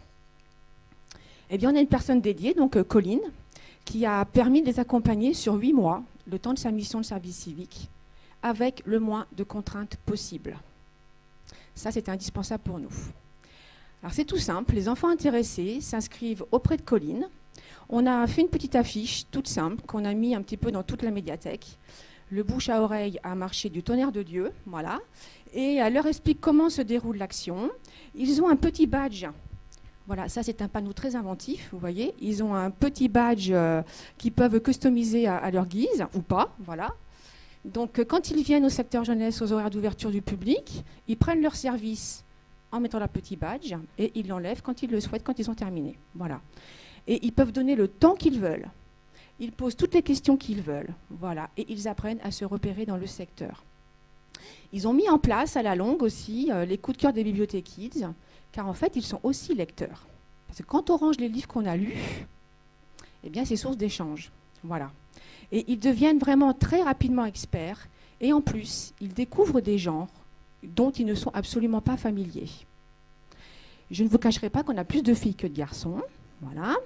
Mais ce qui est intéressant de souligner aussi, c'est le fait que cette action a essaimé dans les autres secteurs de la médiathèque, parce qu'on avait aussi des enfants qui étaient intéressés par la BD, qui étaient intéressés par les jeux vidéo, qui étaient intéressés par les CD, par les DVD. Donc on réfléchit maintenant à pouvoir faire en sorte que ça essaime aussi dans les autres secteurs. Et je rejoins l'action précédente, parce que c'est vraiment une action qui nous donne à nous, bibliothécaires, un autre regard sur nos pratiques. Parce que le terrain nous dit des choses aussi, et c'est à nous d'observer et de prendre ce qu'on peut faire avec. Alors maintenant, je vais passer la parole à Colline, qui a mis en place du coup l'action durant 8 mois, de début décembre 2016 à mi-juillet 2017, et elle va vous parler de son ressenti. Bonjour à tous. Voilà, comme l'a dit Fabienne, moi je vais plutôt parler de mon ressenti, puisqu'elle a fait un très bon résumé de l'action. Donc voilà, moi j'ai fait mon service civique pendant 8 mois à la médiathèque de Lormont. Et je sais que j'ai que quelques minutes pour parler de mon ressenti. Mais déjà de base, ça suffira peut-être pas à dire tout ce que ça m'a apporté, mais voilà. Donc moi, pendant ces 8 mois, j'ai vraiment vu des changements chez certains enfants lorsqu'ils passent de lecteurs à acteurs de la médiathèque. Certains qui, au départ, semblent plus renfermés, sont ouverts au fur et à mesure avec moi. Et en fait, c'est fou, l'évolution des enfants, c'est extrêmement rapide. Leur capacité d'apprentissage, c'est vraiment étonnant. Et j'ai surtout vu le plaisir qu'ils prenaient en fait à prendre leur badge, venir l'accrocher fièrement et avoir ce sentiment d'être important pour la médiathèque et d'être des sortes de héros du livre mal rangé. Donc c'était aussi une mission très touchante parce que j'ai eu souvent l'impression d'être une grande sœur pour eux. Je pense que c'est dû à mon âge. Ils ont une facilité du coup avec moi puisqu'ils se sentent plus proches de moi. Donc à travers la transmission de savoir, il y a tellement plus que juste de la transmission de savoir. On en apprend beaucoup sur l'enfant. La mission elle va plus loin et du coup, par son biais, on tente d'aider les enfants en voyant que peut-être au début, ils avaient du mal à communiquer, ils étaient timides, manque de confiance en eux. Et du coup, on tente de les aider. Donc j'ai pris le temps pour leur apprendre les choses et leur montrer qu'ils ne sont pas moins bons que telle ou telle autre personne et que je ne vais pas essayer de les manger une fois qu'ils auront le dos tourné. Donc voilà, on s'attache et ils s'attachent aussi. Et c'était pas un partage à sens unique, c'était un échange vraiment. Et ils m'ont apporté autant que moi j'ai pu leur apporter. Et j'ai vraiment découvert le bonheur de transmettre à un enfant et de le voir revenir le lendemain pour continuer à apprendre ce que je leur ai appris. Donc pour finir, je vais citer Janusz Korczak. Désolée pour la prononciation, avec une citation qui est assez connue, mais je pense qu'on peut répéter encore et encore. Vous dites, c'est fatigant de fréquenter les enfants. Vous avez raison. Vous ajoutez, parce qu'il faut se baisser, s'incliner, se courber, se faire tout petit. Et là, vous avez tort. Ce n'est pas cela qui fatigue le plus. C'est le fait d'être obligé de s'élever, de se mettre sur la pointe des pieds jusqu'à leur hauteur, jusqu'à la hauteur de leurs sentiments, pour ne pas les blesser. Voilà. Je passe à Maëlys.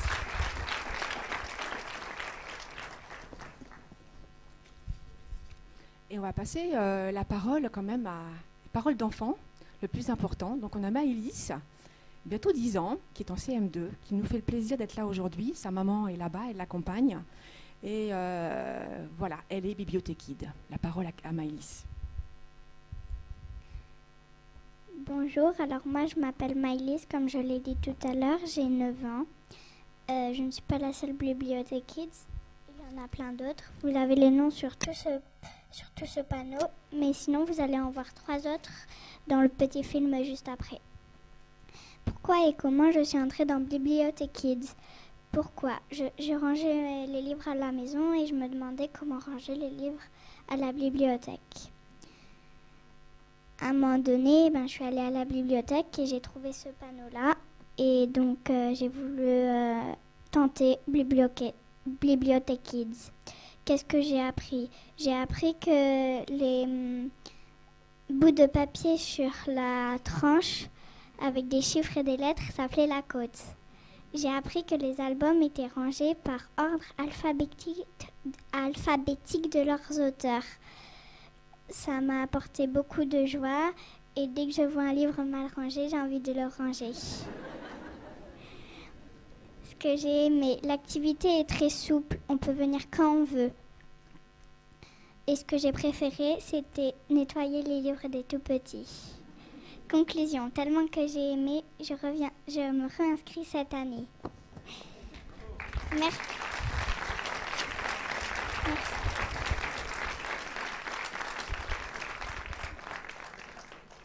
Merci Maëlys. Et maintenant, on a un petit film, parce qu'on a d'autres paroles d'enfants. Voilà.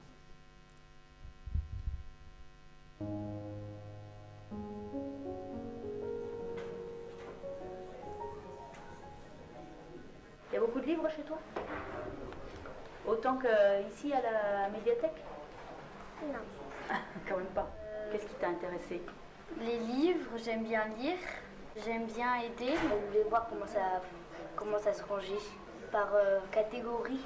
Les albums, les romans, les BD, les premières lectures. Ce que c'est? Un album. Ouais, comment tu sais? Parce qu'il y a un A là. Ouais, ok, donc ça veut dire album. Et en dessous? C'est les 3 premières lettres de l'auteur. Pour les tout petits, ça se range par pastille.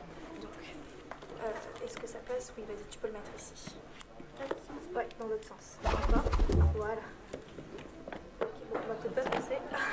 Et des fois, il y a des livres que j'ai pris après, dès qu'on devait finir bibliothèque. que tu as vu en rangeant les autres livres. Oui. Vous venez tous les samedis? Non, quand on sort de l'école, j'arrive le mercredi. C'est souvent le vendredi qu'on fait Bibliothèque Kids. Ok, tu te souviens où est-ce qu'on était tout à l'heure pour les premières lectures? Ceux-là, en fait, on les range ici. Il faut s'organiser. Pourquoi? Parce qu'il y a beaucoup de livres et il ne faut pas faire tout au dernier moment. Regarder s'ils sont allumés et pour après les mettre, pour que ça aille plus vite pour aller les ranger. Et alors Chloé, toi, est-ce que tu vas ranger les livres comme à la bibliothèque après chez toi? Non. En fait, toujours que tu lises aussi le nom de l'auteur entier. Tu as déjà lu beaucoup de livres? Oui.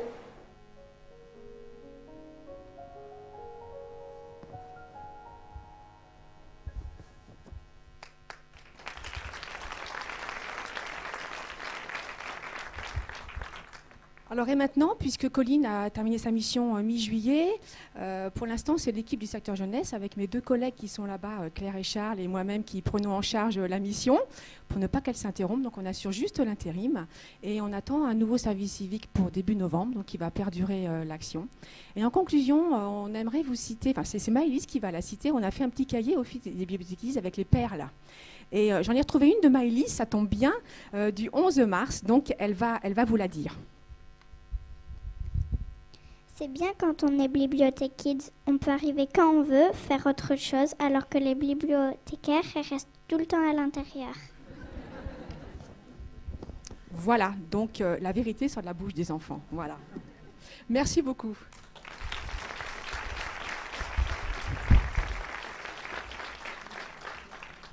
Alors, comme vous avez pu le voir, on a sauté les 10 minutes de débat qui nous auraient permis de partager entre nous. Malheureusement, bon, il y a eu quelques cafouillages au départ de la journée, donc on est obligé de prendre ce temps-là pour avancer. D'autant qu'on est très minuté aussi par les visites qui vont suivre, dont je vous donnerai un mot tout à l'heure.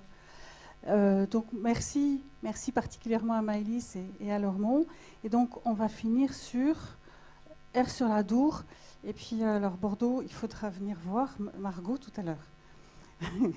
Donc R sur la Dour est arrivé, oui. Donc les voilà.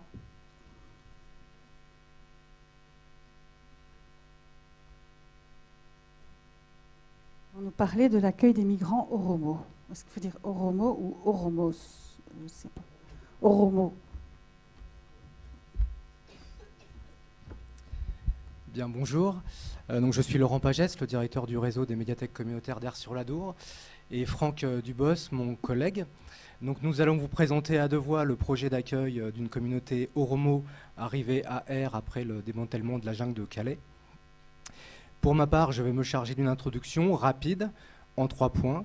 D'abord, la fameuse question de l'inventivité. Donc, nous n'avons pas inventé l'eau tiède. Je me suis demandé ce qu'était l'inventivité. Alors, peut-être est-ce une intelligence de situation, une réaction par rapport au contexte. Toujours est-il que ce projet n'était pas prévu et qu'il a germé en collaboration avec les personnes locales. Le projet, deuxième point que je voulais aborder, c'était les missions sociales, et notamment à Aire sur Adour, où nous avons un axe social très fort, un axe qui consiste à favoriser l'accès à tous les publics, l'accès à la médiathèque et à l'ensemble des services. Il est vrai que les médiathèques sont l'un des derniers maillons de la chaîne du pouvoir public dans certains territoires, notamment les zones rurales.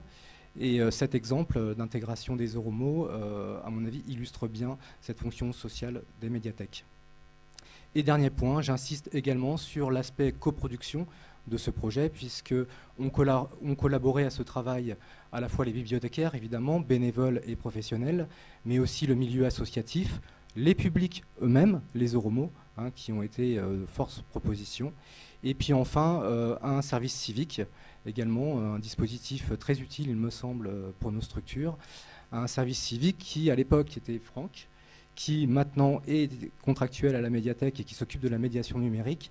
Et donc c'est lui qui a piloté le projet, donc c'est avec un grand plaisir que je lui laisse la parole pour présenter concrètement les choses.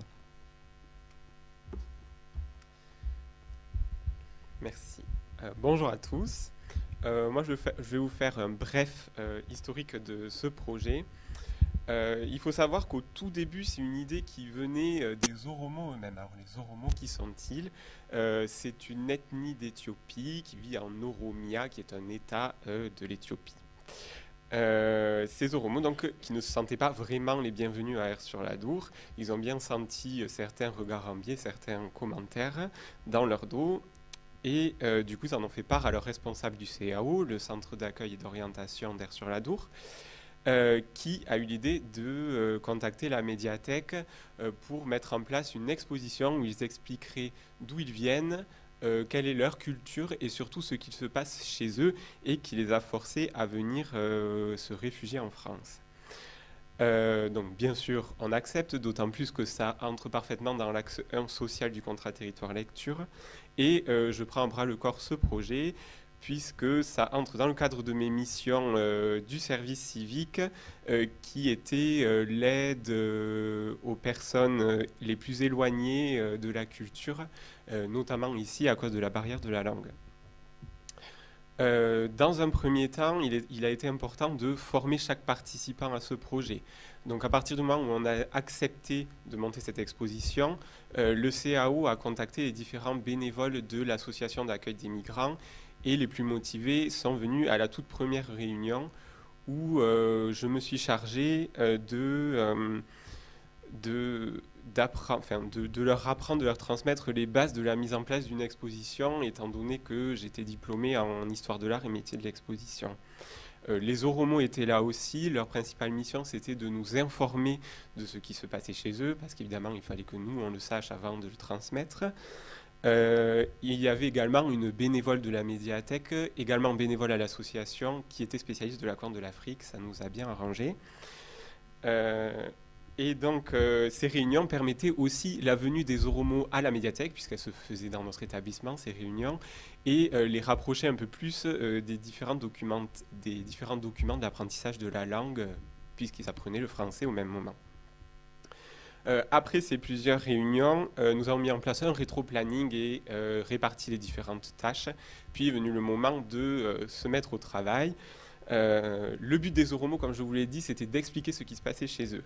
Mais en premier lieu, on a décidé de recontextualiser le sujet. Donc on a fait une partie sur l'historique de l'Éthiopie et de l'Oromia, ainsi qu'une partie géographie. Puis est venue les différentes parties culturelles, gouvernance, situation politique. On a également fait attention à avoir des informations neutres. C'est-à-dire que notre but, c'était avant tout de transmettre un savoir, transmettre des connaissances, et non de prendre part à un débat de société ou de l'alimenter, dire leur venue c'est bien, c'est pas bien, etc. On a également fait le choix d'une exposition bilingue qui est en français et en anglais pour faciliter l'accessibilité aux étrangers et aussi respecter le travail des Oromo qui ont avant tout fait les textes en anglais, puis chaque bénévole ainsi que moi-même avons traduit ces textes. Mais par contre, on n'a pas voulu la faire en trilingue, parce qu'à un moment, on s'est demandé est-ce qu'on le fait en Afan Oromo, qui est la langue de l'Oromia. Mais bon, ça faisait un peu beaucoup sur la mise en page, et puis pas sûr que ce soit très pertinent, d'autant plus qu'on était sur des pages. On avait un budget très restreint et un temps très limité, puisque l'exposition devait se faire fin mars pour la fin de mon service civique, et on était déjà en janvier. Donc on a fait tout ça sur des feuilles A3 plastifiées avec des photos que les Oromo avaient. Et ensuite, pour limiter les dépenses, on a fait appel au contact de chacun. Un bénévole avait des contacts à l'imprimerie locale qui a accepté gracieusement de nous imprimer une carte en très grand format. La bénévole spécialiste de la Corne de l'Afrique avait des contacts à l'Institut des Afriques de Bordeaux, ce qui nous a permis des prêts de documents et de cartes à ajouter dans l'exposition. En ce qui concerne la scénographie, on a fait appel à la pépinière locale qui nous a fourni des plantes originaires d'Éthiopie.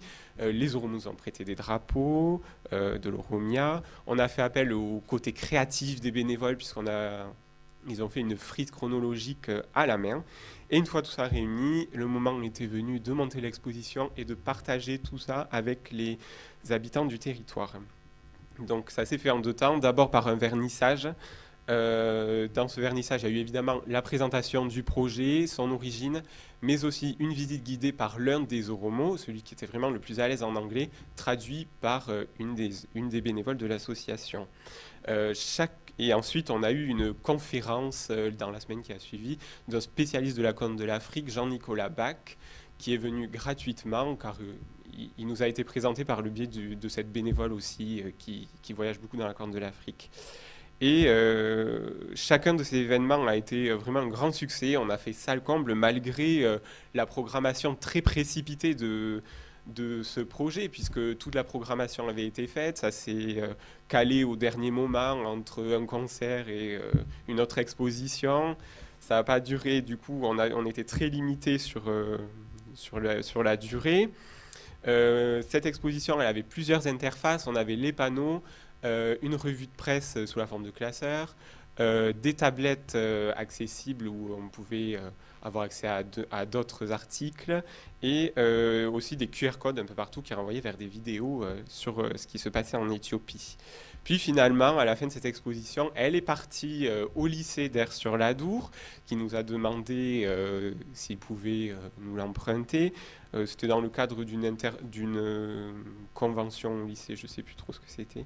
En tout cas, ça a facilité vraiment ce contact entre les lycéens et les migrants qui fréquentaient aussi le lycée. Et bon, ça inquiétait certains parents.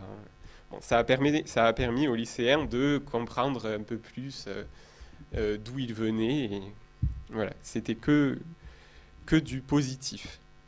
Et ensuite, l'exposition est devenue une exposition numérique. Donc tous les panneaux sont visibles sur un site qui s'appelle Calaméo. Et sur le Facebook de la médiathèque, voilà, prochainement sur le site de la médiathèque aussi. Donc la première exposition numérique de la médiathèque qui permet encore plus ce partage de connaissances et d'informations sur l'actualité éthiopienne. Pour conclure, je vais vous parler un peu plus de l'avenir de l'exposition et aussi des différents contacts qu'on a eus avec les migrants. Alors l'avenir c'est un peu free, on va dire. Pourquoi je dis ça? Parce qu'en fait, on a les migrants qui viennent régulièrement voir notre spécialiste informatique pour souscrire à un abonnement free, un abonnement téléphonique free. Je crois que là, on les a vraiment tous vus à ce moment-là. Je crois qu'on en a vu plus que pendant l'élaboration de l'exposition même. On fait également des ateliers d'aide au CV et de l'aide de motivation, puisqu'il faut savoir que cet été, certains ont travaillé comme saisonniers, notamment pour castrer le maïs, par exemple. Ils ont aussi fait des stages comme mécaniciens. Et voilà, ils se sont aussi inscrits à la médiathèque, mais ça date même de l'époque du début de l'exposition. Ils se sont inscrits à la médiathèque pour avoir accès aux livres sur la langue française. Même certains voulaient des livres de mathématiques, puisqu'ils étaient ingénieurs, ils faisaient des études d'ingénieurs dans leur pays. Et enfin, je vais parler des contacts qu'on a eu avec plusieurs médiathèques et plusieurs associations d'accueil des migrants qui étaient intéressés par notre travail, dont ils avaient eu vent, notamment par tous les articles qu'il y a eu dans Sud-Ouest, Livre Hebdo, je pense que je dois me passer, il y a eu plusieurs articles. Et donc à chaque fois on leur a envoyé le lien vers l'exposition numérique, et puis on a eu certaines demandes pour se prêter l'exposition physique. Là c'est en projet, mais c'est prévu.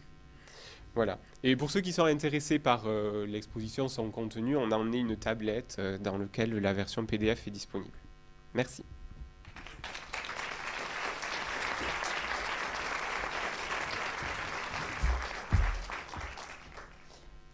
Bien, cette matinée est presque finie puisque nous allons la clore avec l'intervention de nos comédiens Daniel Crum et François Mauger, après quoi je vous donnerai quelques indications sur la suite de notre journée. Voilà, donc j'accueille Daniel, François, qui vont nous faire quelques lectures.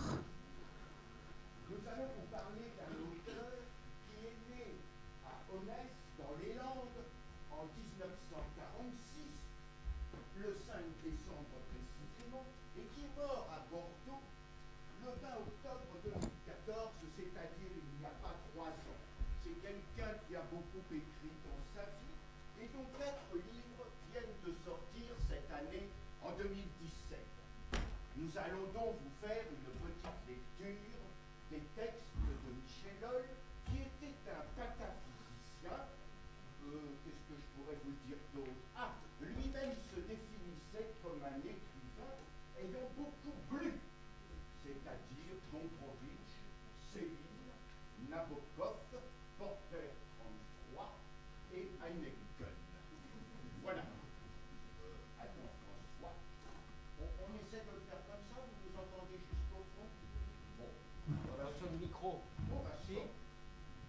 micro? On va le faire sans micro. Lettre à Denis Mola. Denis Mola, propriétaire de la plus grosse librairie bordelaise, doit se voir remettre la Légion d'honneur par Antoine Gallimard dans les salons de la mairie de Bordeaux. Michel Holl, de sa plus belle plume, envoie 2 billets en vert au futur légionnaire pour lui annoncer qu'il sera de la fête. C'est évidemment un pieux mensonge. J'essaierai de venir, mon cher Denis Mola. Je ne vous promets rien, je ferai mon possible. Si je ne suis pas mort, si je suis en état, si l'angioplasticien ne rate pas la cible. Le 27, en effet, on m'opère à nouveau. Le geste est périlleux. L'artère carotide de Caroune, assoupie, se rebouche au niveau du stent. J'en ai un là et 2 dans le bas vide. L'acte chirurgical ne va pas sans danger, car les rayons traitant la tumeur pharyngiale ont mortifié, disons, l'artère cérébrale. Je m'exprime très mal, docteur, mais vous pigez. On ne peut donc tabler sur nulle anastomose pour relayer l'artère atteinte de sténose. Mais si le Seigneur Dieu est encore avec moi, s'il me sauve la vie une énième fois, si je sors sans dommage et à temps du tripode, je louerai un costume à la dernière mode et un nœud papillon de tussor bleu pastel, et le 31 mai me rendrai à l'hôtel de ville où officie mon vieux camarade Juppé, avec lequel j'ai hanté chaque rate de Mont-de-Marsan, jadis des usines au divan, et l'on se piturait tous les 2 si souvent que le grand rugbyman Pascal, maître ivrogne, nous avait décerné la chopinette d'or. On se serrera donc, si tout va bien la pogne, le soir du 31, au cœur de ce décor somptueux, et après qu'Antoine Gallimard vous aura dignement proclamé légionnaire, la bombe explosera, et il sera trop tard pour fabriquer des vers ailleurs qu'au cimetière. Deuxième lettre. J'y serai, mon cher Denis Mola, promis, juré, craché au grand hôtel de ville le soir du 31. Vous faites pas de bile, je sors de l'hôpital en excellent état. Après 2h15 d'intense procédure, l'athérome obstruant le stent carotidien pliait sous les assauts du hardi praticien et s'évanouissait vaincu dans la nature. Je soupçonne entre nous l'innommable Tourceau de s'être replié par astuce de guerre. Il lève une armée fraîche, il attaque l'artère, l'obstrue à mort, blackout. Adieu, maître cerveau. Concentre tes pensées sur le soir de remise de la Légion d'honneur. Choisis donc la chemise idoine à rehausser le nœud pape de tussor bleu pastel.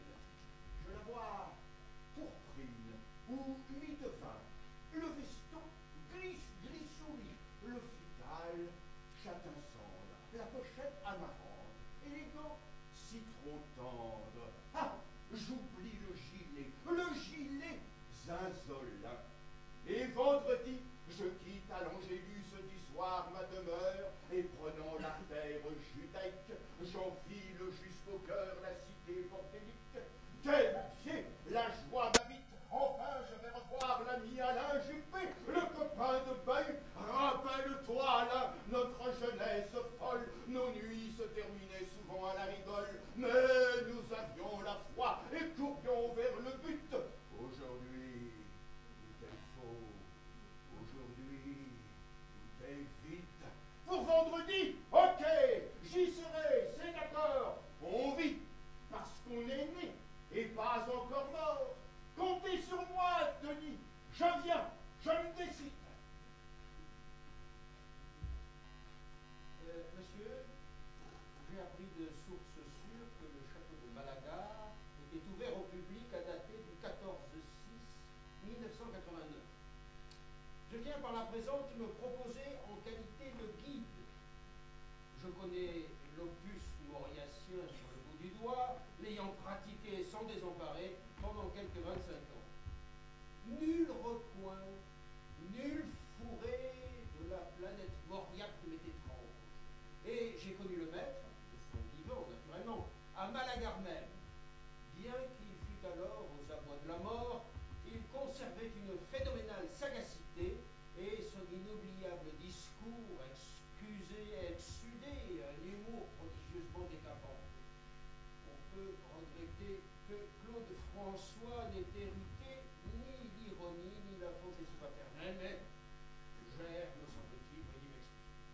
Il va de soi que les êtres malagariens n'ont aucun secret pour moi. Je suis en résumé le guide rêvé. J'ai en outre étudié les belles lettres sous Jacques Montferrier en 1968, année où j'ai été brillamment reçu à l'examen du TOG, première partie. J'ai dû ensuite abandonner les études à mon grand regret, ma santé ayant chancé. Jacques a eu toujours énormément d'affection pour moi.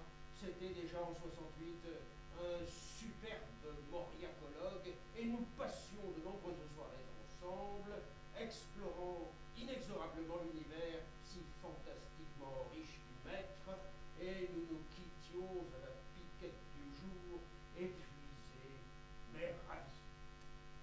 Vous dirais-je, Jacques, le fidèle Jacques, réalisa en 1973 l'incroyable exploit de me dénicher un emploi, un poste intérimaire à la bibliothèque universitaire. Pris par surprise, j'ai dû sur le champ inventer un motif de refus, une maladie très grave de ma mère m'obligeant à rester jour et nuit à son chevet.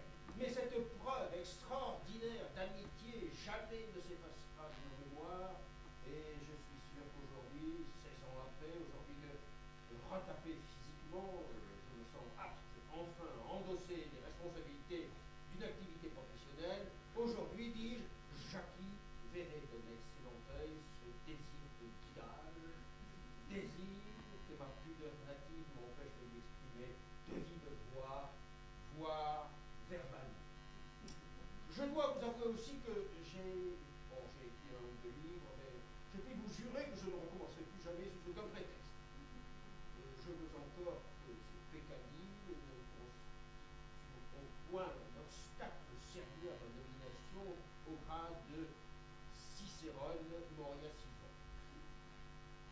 Dans l'espoir que ma quête trouvera en vous et de vos propices, je vous prie d'agréer, monsieur, l'expression de mes sentiments respectueux, votre frère en Mauriac, Michael, le Moria Sylvain ressuscité.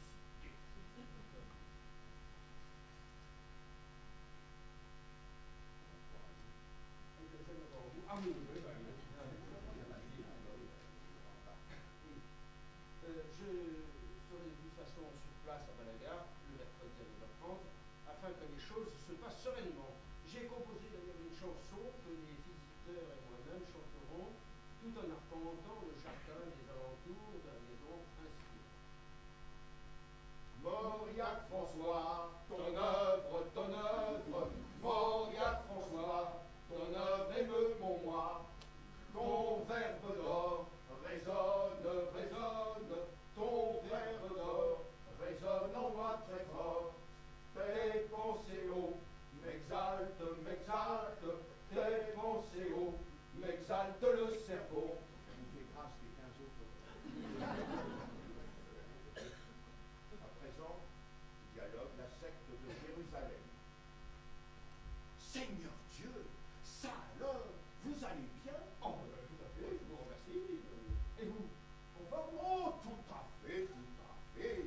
Et ces vacances réussies? Tout à fait, oui. Et vous? Oh, tout à fait, tout à fait. Et maman, elle prolonge son séjour à la mer? Oui, tout à fait. Elle s'est noyée. Noyée? Tout à fait.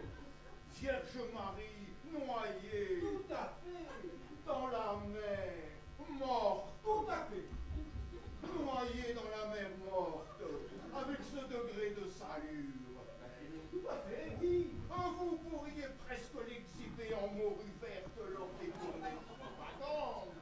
Quelle pièce à conviction de rêve, dites. Oh, tout à fait, tout à fait. L'idée m'est venue.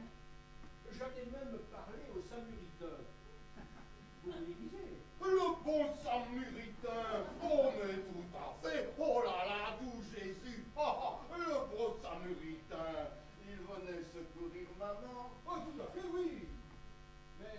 c'était trop tard.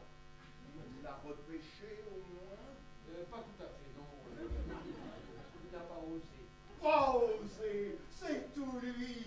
Et les apôtres, oh, ça va. Tout à fait, merci. Et vous, votre femme? Simone, si ça va? Oh, tout à fait. Je vous remercie, tout à fait. La garce. Les femmes, vous savez. Oh, ben, tout à fait d'accord. Et le lièvre? Oh, le lièvre. Il pousse, mon Dieu, il pousse le pauvre amour, touchons du poids. Et la proie, on y pense. Oh, tout à fait, tout à fait. Ça s'annonce bien. J'élève la colline du Calvaire jusqu'au ciel. Pour démythifier l'ascension, je parie. Mais tout à fait, tout à fait. Non, non, non, ne le faites pas, c'est mauvais, ne le faites pas, ne le faites pas. Et pourquoi? C'est mauvais, ne le faites pas, ne le faites pas. Vous voyez? Tout à fait, tout à fait. Bon, c'est entendu. Et le boulot? Toujours maître d'histoire ancienne? Tout à fait, tout à fait. Et comment? Plus c'est vieux, plus c'est mieux. Oh, tout à fait d'accord. Bernadette, la petite Soubirou, morte. Et Madeleine, vous l'avez eue en définitive? Marie de Magdala? Oui, tout à fait, oui. C'est-à-dire, pas tout à fait, non. Pas tout à fait, Seigneur Jésus. Vous prenez un verre? Tout à fait, oui. Et vous? Et vous? Évidemment, et moi? C'est moi qui offre. Allons-y, je fais le tour du monde et on y va, ça va? Oh, tout à fait. Je ne bouge pas. Cucu, mon commandeur. J'ai eu peur, hein. Bon, vous alors, hein. Vous partez par devant et vous touchez par derrière. La tête est ronde, non? Tout à fait, tout à fait. Vous voyez? On y va, tout à fait. C'est où? Là? Là? Non. Là. Oh Dieu. Vous voyez? Oh, ben, tout à fait, oui. C'est un 1000 bars, mais vous changerez bien les fraises en sangria. Voilà, tout à fait. Absolument. Ça, c'est gentil. Ce que vous êtes chou. Dans Entre deux vins, un petit texte qui s'appelle Fesses de Doigt. L'obscène histoire se déroule à Quepura, Amelé de l'Advienne, dans une non-pièce cube banale tapissée en jaune.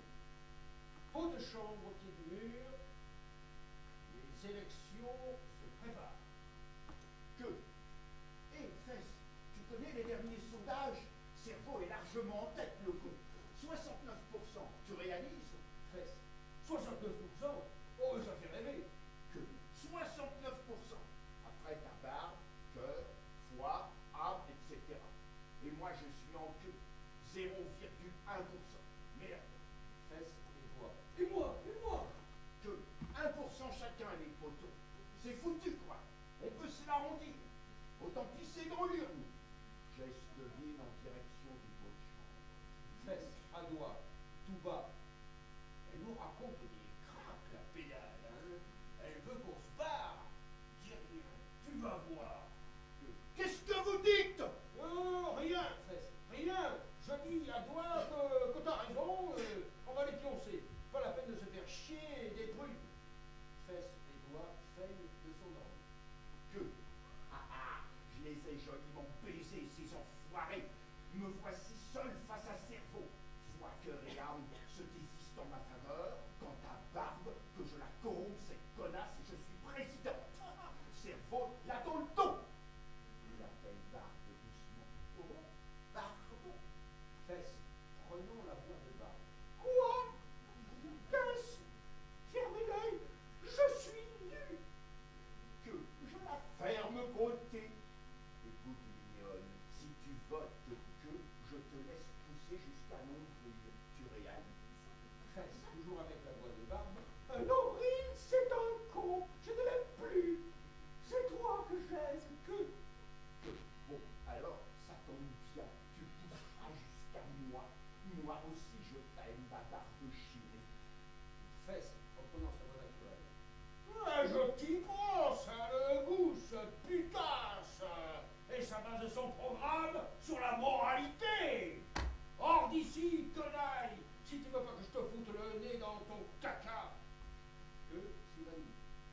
quoi il a affaissé. Tu l'as eu l'ordure. Qu'elle ose voter maintenant. À propos, Fesse, tu sais comment on vote? Dis, Fesse, la supérieure. Mais évidemment, couille longue.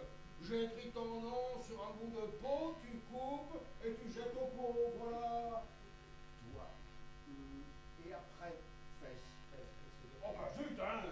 Quand le pot est plein, bouche avale, estomac et les frères intestins dépouillent, et le cul proclame ah sa mère de son porte-voix. Paix, on vient. C'était que bon. Entre cerveau. Cerveau. On rit. Ah, on rit. Fesse, nous rions de que, mon cher cerveau. Point debout. Cerveau. On rit. On rit. Fesse, pas à toi. C'est ça le favori. Favori non plus, hein. Tu parles d'une andouille. Vous avez l'air, cerveau. Cerveau. On rit. On rit. Cerveau rit tellement qu'il perd l'équilibre et tombe dans le pot de chambre où il se coince. Fesse et doigts furieux tentent de l'en sortir, criant le cochon, il nous encule, il se fait l'unanimité, on est coincé, le bougre, il se paye les 100% à mort.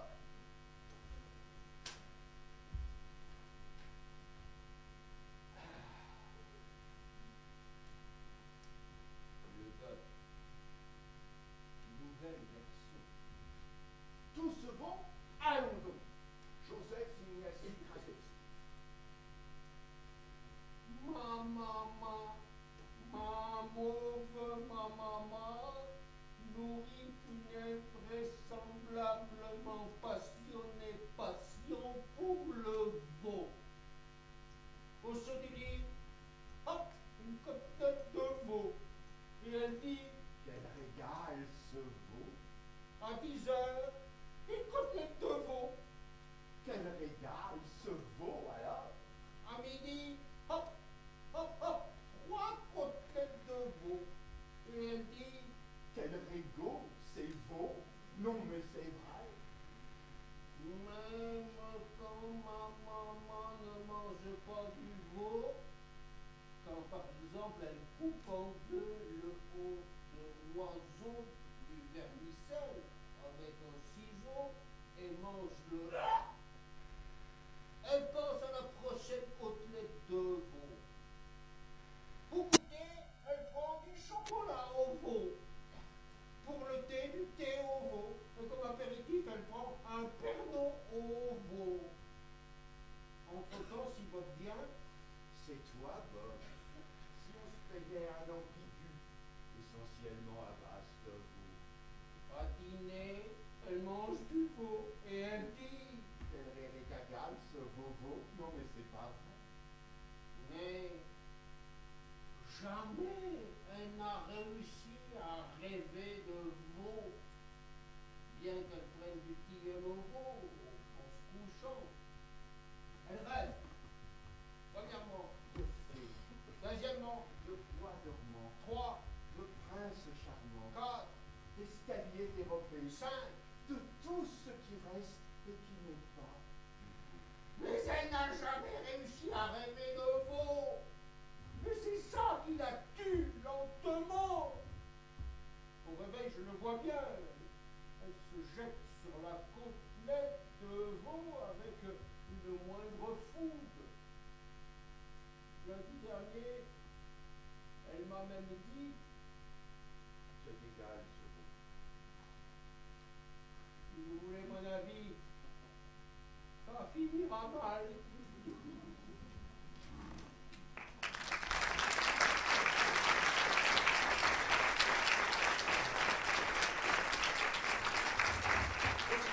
François Mauger, Daniel Crum. Il y a 2 livres à la table ronde qui sont sortis cette année. Une revue Capharnaüm de Finitude à Bordeaux. Et puis l'éditeur imprimeur Edmond Thomas a sorti à partir des claviers tête de Michel Holl un livre tout à fait étonnant qui a été tiré à peu d'exemplaires. Voilà, pour son année 2017 en dehors de nous. Bien entendu. Merci.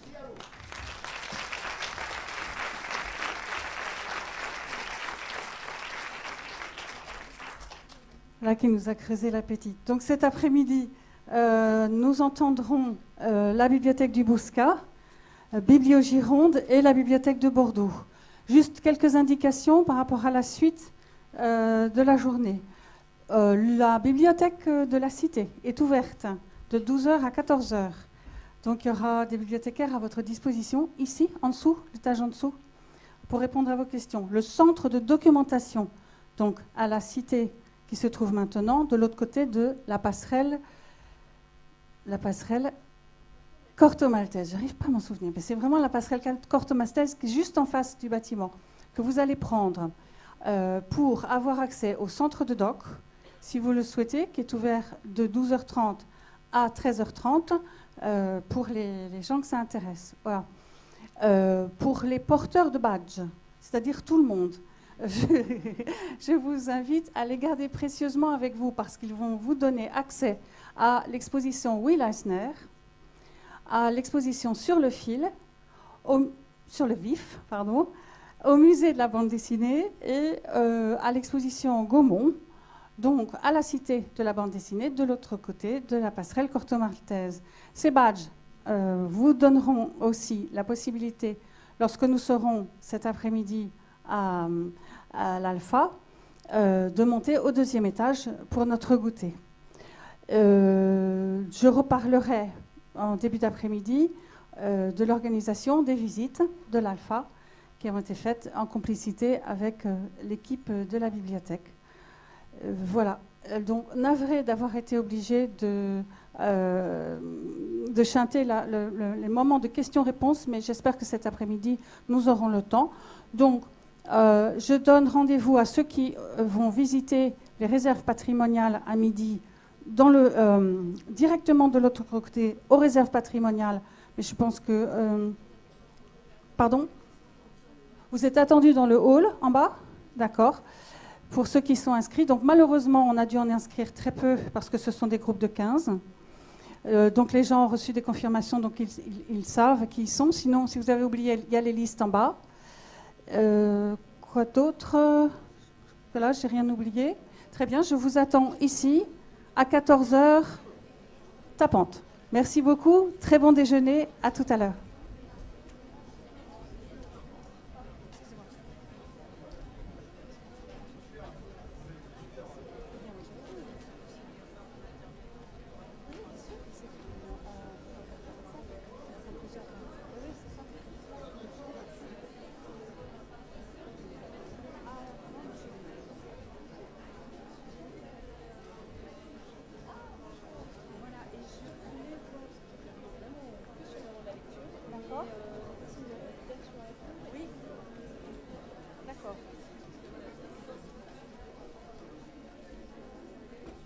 Laurent Pagès, est-ce que tu pourrais descendre, s'il te plaît, une seconde?